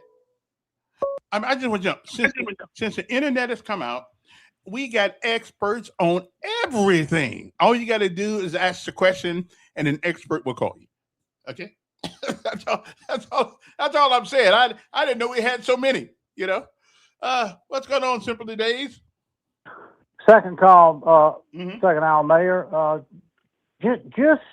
just wish you wouldn't have let him off the hook. The last caller, you had the perfect opportunity to ask him, why can't you let the people vote on this project? Well, that's what some people have suggested this morning, and I think it's a great idea. I'd say put it on the ballot when the District 3 special election comes up.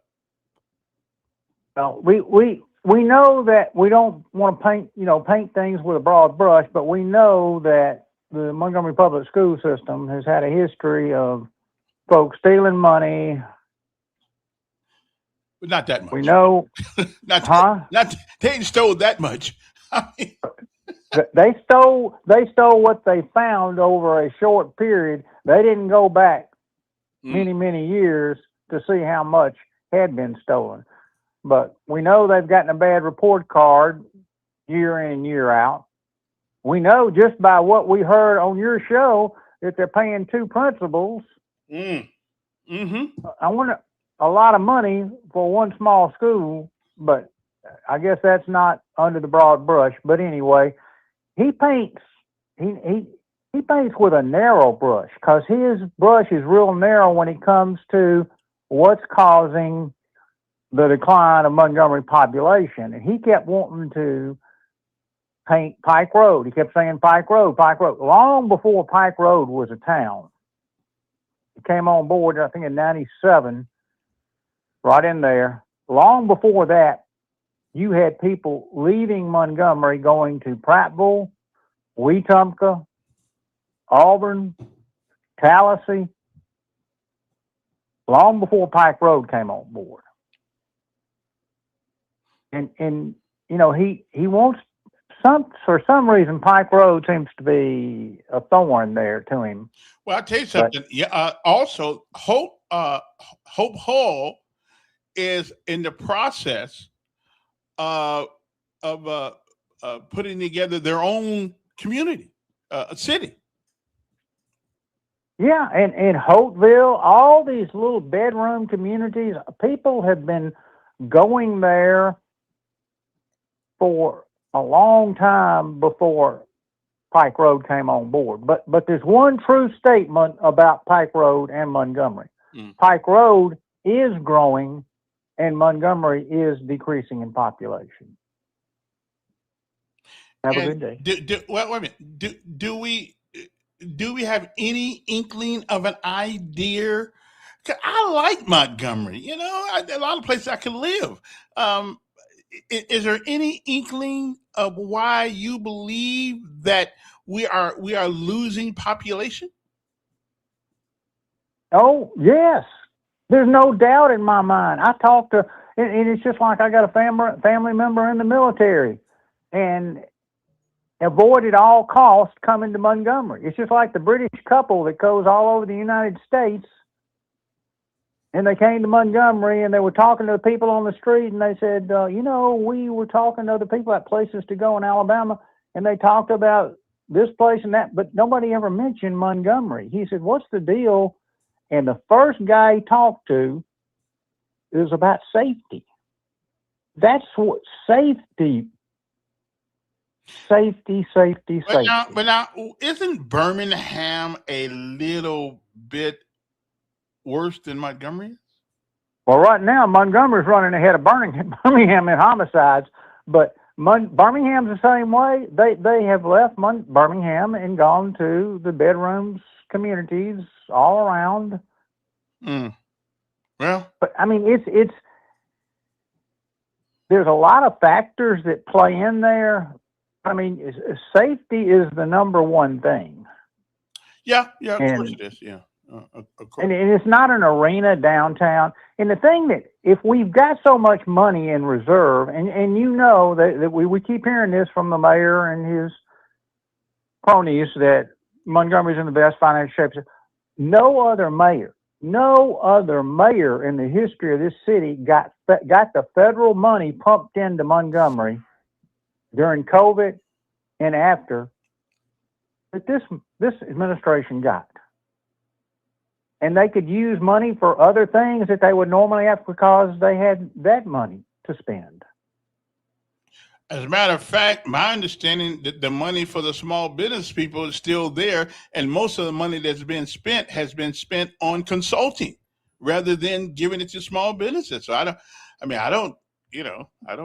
Well, if we've got all this money in reserve and we're in the best financial position we've ever been, why are we having to rent garbage trucks?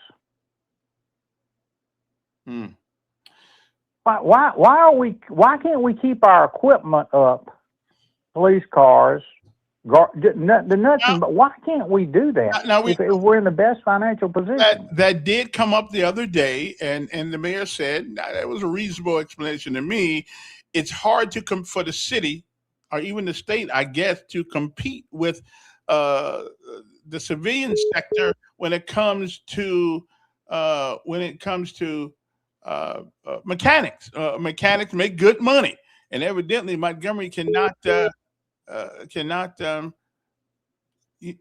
if you keep on riding Crown Vics that are 15, 16 years old, you're going to need a lot of mechanics.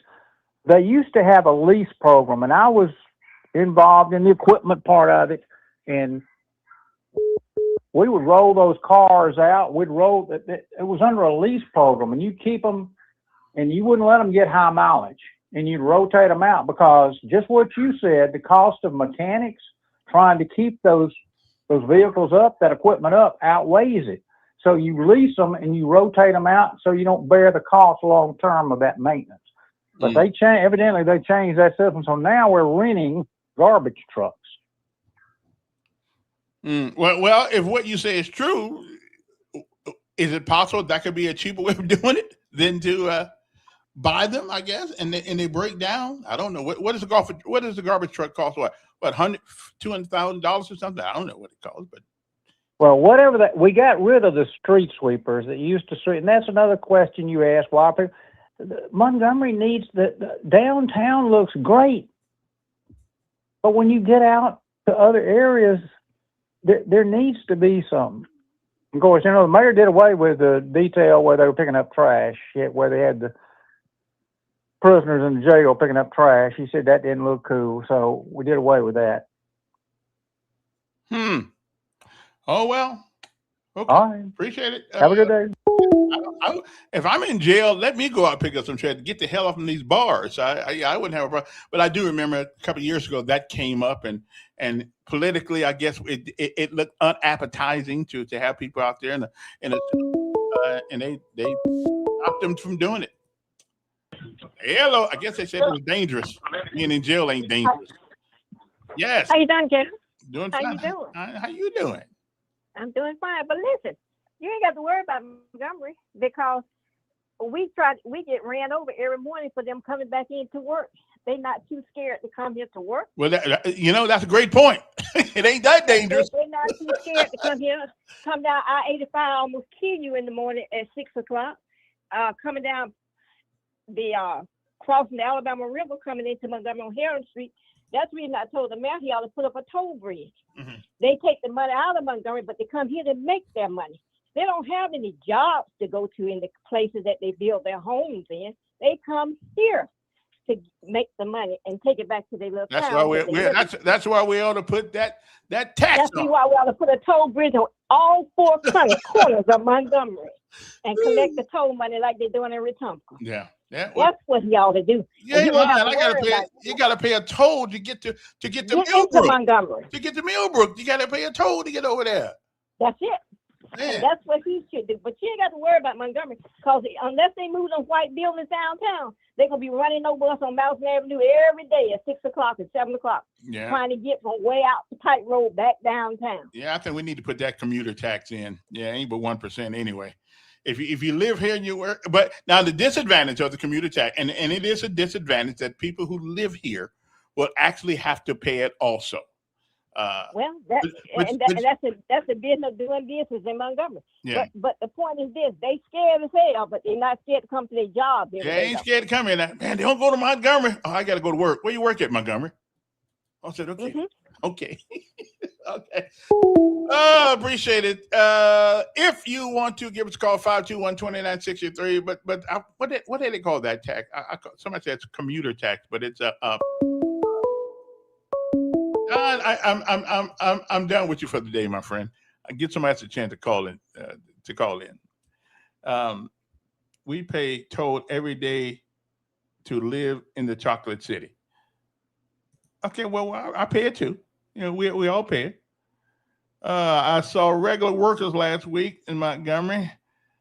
Occupation. Thank you very much. Appreciate that. And we do need, I think, the occupational tax. Everybody around us got it. So why can't Montgomery get it? Because I guarantee you there's a hell of a lot more of their citizens come here than our citizens go there. Okay, I guarantee you. Don, call me tomorrow. We'll talk more then. Right now, I need some new calls. Your voice is beginning to be etched in my psyche. It's got to be somebody else who wants to talk. Really? Maybe not. You would think that it would be. 521-2963. Okay, so let me see now. And don't forget, where's my thing in here? Don, we done. Call us tomorrow. You got to learn how to write. Let me see here. All right, good morning. Who's this? Well, you don't have to tell me, but just speak your piece. Hello, Mr. Elkins. This is Phaedra Foster. How are you doing today? I'm doing fine. This is an interesting conversation. I did want to go back to your comment about IEPs. Yeah. And discipline. I'm a teacher and I do agree with discipline. And I would let you know, 504 plans and IEPs are something that students even have in college. And so I just want us to be mindful about how we speak about disability, because it's not as if we have a lot of people advocating for people who are but we keep getting Phaedra, we keep getting more disabilities every year. We got ADHD, DDHD. Okay. I mean, we keep every behavior now comes as a disability. Okay, but name a time when we have adequately served people with disabilities. When we had disability schools, when we had schools for the mentally slow. Why not? We can't have school. Now we put all these people in a regular school, slowing down the people. But we do. We put them in the same classroom. I'm a teacher, and I have to take into consideration people with disabilities, and it does not slow me down. I have slow you down, and I know it slows other students. So you don't think a guy with that knows calculus, algebra, and all this stuff, being in a room with somebody who can barely do their timetables, you think that doesn't slow him down? Wait, hold on. That's not a disability. And people who are neurodivergent and are autistic can operate at those high levels and do that calculus and the mega calculus. I think that some of our conversations about different issues need to evolve. We can't just go back to the same knee-jerk reactions, because that's not why we are getting better. We're not getting better results. And the other thing is, you've had kids to go through public schools. I remember we had a situation, we had a principal that kept up so much mess that the kids had nicknamed him Big Girl. And then after that, we had a principal shooting dice at the beginning, at the entrance to a school. You don't think that type of corruption in administration doesn't trickle down into how effective the school system is? And I know those situations where you had people at higher levels of administration protecting misconduct because they like the person. Mm-hmm. That is a problem we have at government at all different levels, is that people are either protecting their friend engaging in misconduct, or they're protecting somebody's drunk brother-in-law who got a contract. We have to take correction seriously and root that out. You don't. Okay. And again, I was reading something the other day about Aristotle, and it says I love philosophy. It is. You do. It is the philosophia. It means for the love of wisdom. Let me ask you a question. Are you telling me that you don't believe by mixing these classes with slower people incapable of moving at the same speed the intellectually gifted are having, you don't believe that that's a millstone on the people in there that can work a whole lot faster than they can? You don't think that affects their ability to move forward? I'm going to answer your hypothetical. Well, it ain't It's a really real world hypothetical, but scenario. go ahead. Yeah, that's a hypothetical when you create that situation. Okay. I'm going to ask you this. Do you honestly think that MPS has robust gifted services for students and that they're fulfilling their obligation under the law to gifted students? Well, of course, I don't know anything about the administration of itself. I'm going to tell you no, they're not. And that's something I can document. So to act as if slower students are holding down gifted students when MPS is not complying with the law when it comes to gifted students. Okay, so would you support a school then, and I would, for gifted students only? I support choices for parents. That didn't answer my question. It does answer your question when you think about it. I think that obviously I believe in helping students develop to their full potential. That's literally the motto of an organization I belong to. And I believe that parents should have options. And if they believe that their students could flourish with more services, then yes, that's a choice that they should be able to make. There should be options and parents should be empowered to make decisions. Isn't that the reason why we got the proliferation of private schools? Because some of those parents have actually done that. One of the things that I've told you, I went to Catholic private school in my elementary school years. And I also lived in other areas where I had high quality public schools. We know what high quality education is. We just don't engage in it. And that begins with having leadership that wants the same things for our children that we want for our children. One of the things that I repeatedly heard you complain about when your kids were in school was about the fact that the expectations are too right. low. They are. I would agree with you on that. I mean, you and I, that's where we align 100%. Actually, I don't think we disagree on some points, like you picking with, I'm not going to say picking with, but some of your comments about disability. But in terms of expectations being too low, the bar is in hell. Yeah. Well, I think there's there's been a Rosenthal theory that came out in the 1960s, and they redid it, I think, in the early 70s, where they picked 4 students out of a classroom. They demanded more out of them, not publicly, but privately. And guess what? At the end of the year, when everybody else in the classroom was doing bad, not doing so well, these 4 students who they gave extra work to, unbeknownst to the other people, came out better prepared, better grades, and more educated. So there's something to expectations, and we, honest to God, in Montgomery Public School, the regular school, we just don't. You got to go to a magnet school now to be expected to do it, because even if you don't do as well as everybody else, you still did a whole lot better than where you would have been. So. I agree. I mean, I've talked to people who talk about how it's difficult for us to have students who meet minimum numbers on the ASVAB in order for them to even enroll in, to enlist and have successful military careers. I know that this is an unpopular opinion, but I know several people that were able to improve their life journey or whatever their projected, because they were able to enroll in the military. You're talking to one of them. It had to be. My brother was the Black Hawk helicopter pilot. My father fought in Vietnam. Okay. And both of them were police officers. at some point in their lives. I believe in discipline. I believe in the rule of law and order, but I also believe in, like we said, you need to be preparing people to be able to either enlist, enroll, or be employed. And a lot of times people are doing those at different points in their lives. You may enlist today and use your benefits in order to enroll at some other point. But we've got to have serious, honest conversations about what's actually going on. But I'm not going to take up your time. I just wanted to say what I had to say, my friend, and hopefully you'll have me on soon so we can discuss my candidacy for Senate District 25. Okay. So you're going against Hatcher?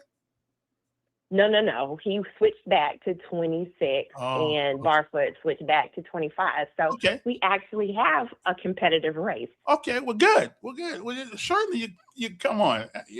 Anytime. Gotta go. Before we get out of here, though, I do want to. There was a police. There was a police graduation the other day, and I just want to share some of the things, because we always talk about police, and we do need we do need more. Absolutely, we do need more, but we got what we got, and so let's see if we can. Let me see if I get them right there. There we go, right there. Share that. Okay, share that, and just go down the road there where these kids are. Not really kids, but right here, this is the police graduation July the 9th, and you'll see some of the folks there in the thing.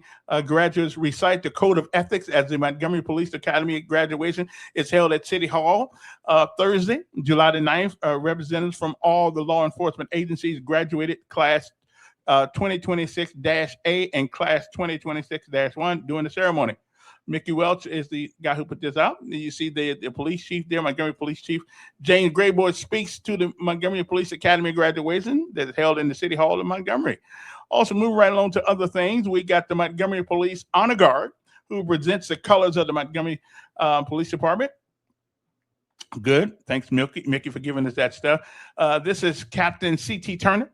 Delivers a graduation address as the Montgomery Police Academy graduation is held at City Hall on that day. Also, we got the mayor. The mayor's there, of course, doing the same. Montgomery Mayor Stephen Reed speaks to Montgomery Police Academy graduation. It's held at the city on July the 9th, 2026. Also, we got Montgomery Police Academy graduate Ja'Cory Jihad. That name scared the hell out of me right there. Jihad. Whoa, what's up with that one? Maybe it's spelled. Maybe it's, I don't know. But okay. It's honored for being elected the class president of the Montgomery Police Academy graduation. Is that Jihad? Really? I'm going to have to talk to him, see where his head is. Moving right along to other things here. We got, Mr. Montgomery Police Academy graduate Nigel Woods is honored for being the elected class vice president of the Montgomery Police Academy graduation held in July the 9th. Thanks to Mickey Welch for those. Montgomery Police Academy graduate James Gerhart, or whatever that name is honored for being elected class secretary treasurer. Y'all do with money over there too? Anyway, congratulations to him. Let me see. Keep right along. We got Montgomery Police Academy graduate Leah, I guess it's Lee Jones, is honored for being elected to class chaplain. That must be some pretty tough training. You need a chaplain in the class. Woo! Good thing I didn't go that one. Who's this? Who's this right here? This is this person right here is, who's this? Montgomery Police Academy, Ja'Cory Jihad again. I don't know. Speaks at the Montgomery College. How you get a name like Jihad? Really? How you get a name like Jihad? Okay. Anyway, who's this right here? Montgomery Police Academy graduate Joseph Nicholson is honored for winning the Academic Achievement Award as the Montgomery Police Academy. Thank him. Thanks, Mickey. Also, Montgomery Police Academy graduate Marquet Barr is honored for winning the Marksmanship Award. Hey, I got some of that. I was a marksman. Yeah, expert, as a matter of fact, with M16. Yeah, I was. That could have been my award. Moving right along. And these are the people coming in. in a nice little uniform. Boy, that little woman there sure is kind of small. Who's she gonna handle? But I'm not gonna get smart with her. I'm not. I'm not gonna do that. I'm just gonna. If she say put your hands behind your back, even though I know I could take her, I'm just gonna put my hands behind my back and say, "Hey, take me to jail." All right then. Let me see. The Montgomery Police Academy graduate is held at the City Hall in Montgomery on Thursday, July the 9th. We know about that already. Who are these folks? Montgomery Police Academy graduates take part in the graduation ceremony. Okay, we got that. I just wanted to share some of, we're always talking about these guys. They don't do this, they don't do that, but let's give them some props when they deserve props. And they kind of look like military guys. I like that. See there, the hands all on the knees. They're looking good, looking sharp, good. Just don't give a brother a ticket out there for no reason whatsoever. I'm just saying, but do your job, do your job. Okay, too much hugging going on right here, but I understand it. Okay, it's kind of like finishing basic training in AIT. It's tough. And yeah. Okay. Let's let go now. Let go of the brother now. Okay, Lieutenant A.T. Caffey hugs Officer Javarian Bates. Okay, I understand. Okay, time to let go now. Time to let go now. Okay, I'm just saying, time to let go. All right. A nice big room for the people. I want to thank the people from Montgomery for coming on out there and making sure these kids, make sure these folks got a good, and they don't just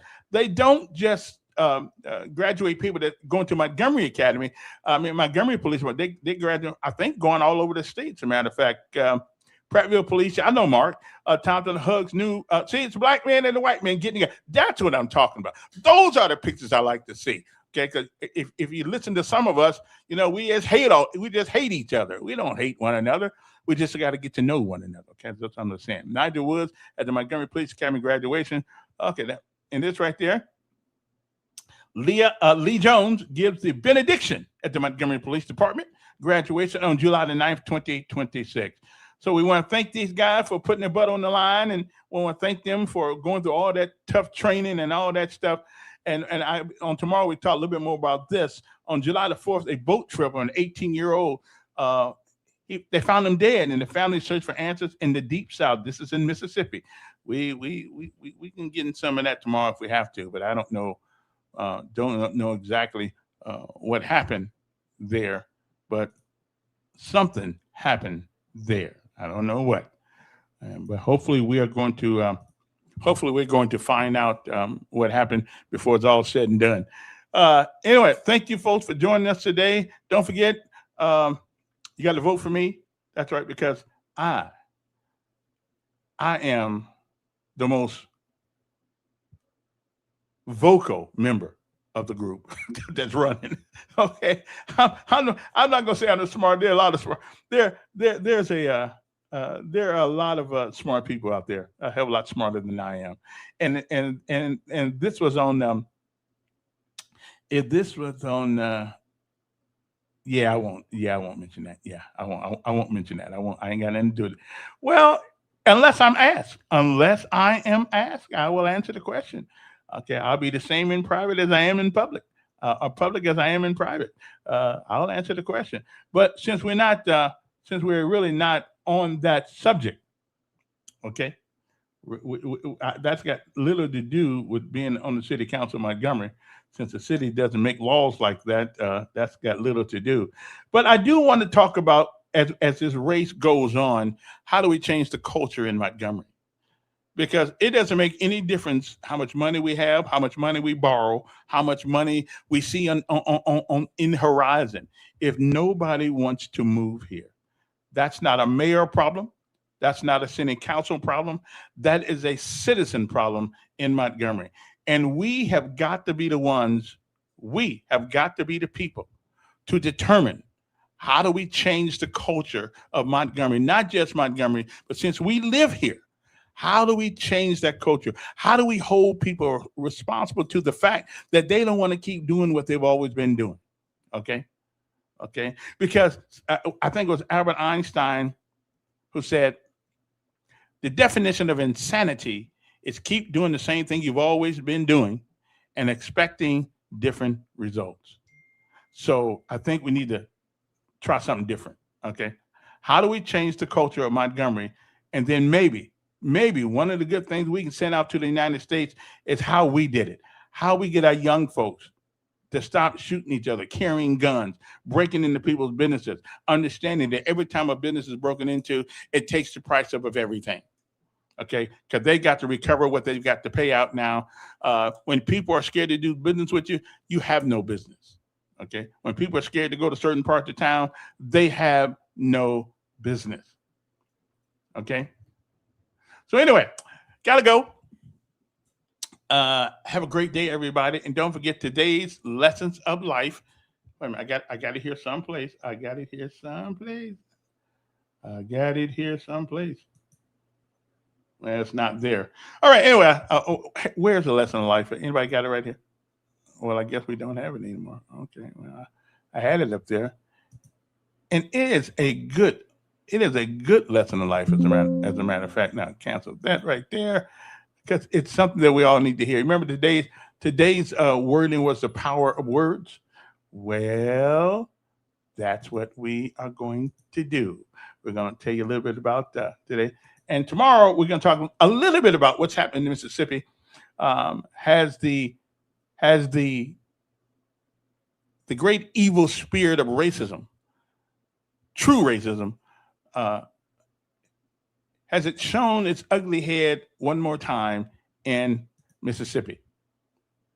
Hopefully we'll find out. I'm not going to say that's what it. I'm not going to say that. Let's get that up. I'm not going to say that's what it was because I don't know. Okay, I don't know what happened, but something happened to this child. 18 years old. Yeah, something happened. The thought for the day is: here's something to think about that I know it's a fact. Lower income housing is not if people keep raising your rent. Okay, that's all I'm saying. Okay. Anyway, gotta go. I don't know what my words of the day, what my thing for the day is. I don't know. I lost it somewhere along the way. Somewhere along the way. Okay. Well, see you guys later. Have a great evening or night or whatever it is. What time is it anyway? It's 9:30. Man, I'm way beyond my time. Okay. So let me go. Have a good day. And don't forget the power of words. Say something nice to somebody today. You never know. You never know what a nice word from you how it would help somebody that's going through tough times. Because at the end of the day, it's all about relationship between me, you, and everybody else. Good evening. Hi. Z is in camp right now. He's getting a taste of active duty military right now. Good luck, son. Good luck. Anyway, have a good evening. And it isn't the falling down that gives us the strength. It is getting up each and every time we do. So the word of the day is keep getting up. Everybody falls, but you don't have to stay there. Good morning.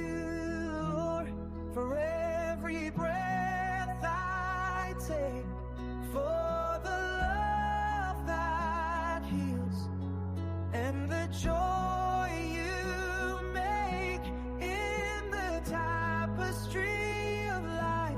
I see your grace, every moment filled with your warm embrace.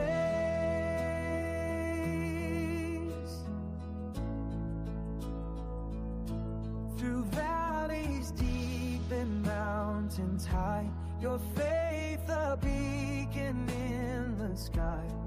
Every trial with lessons wrapped tight in every shadow.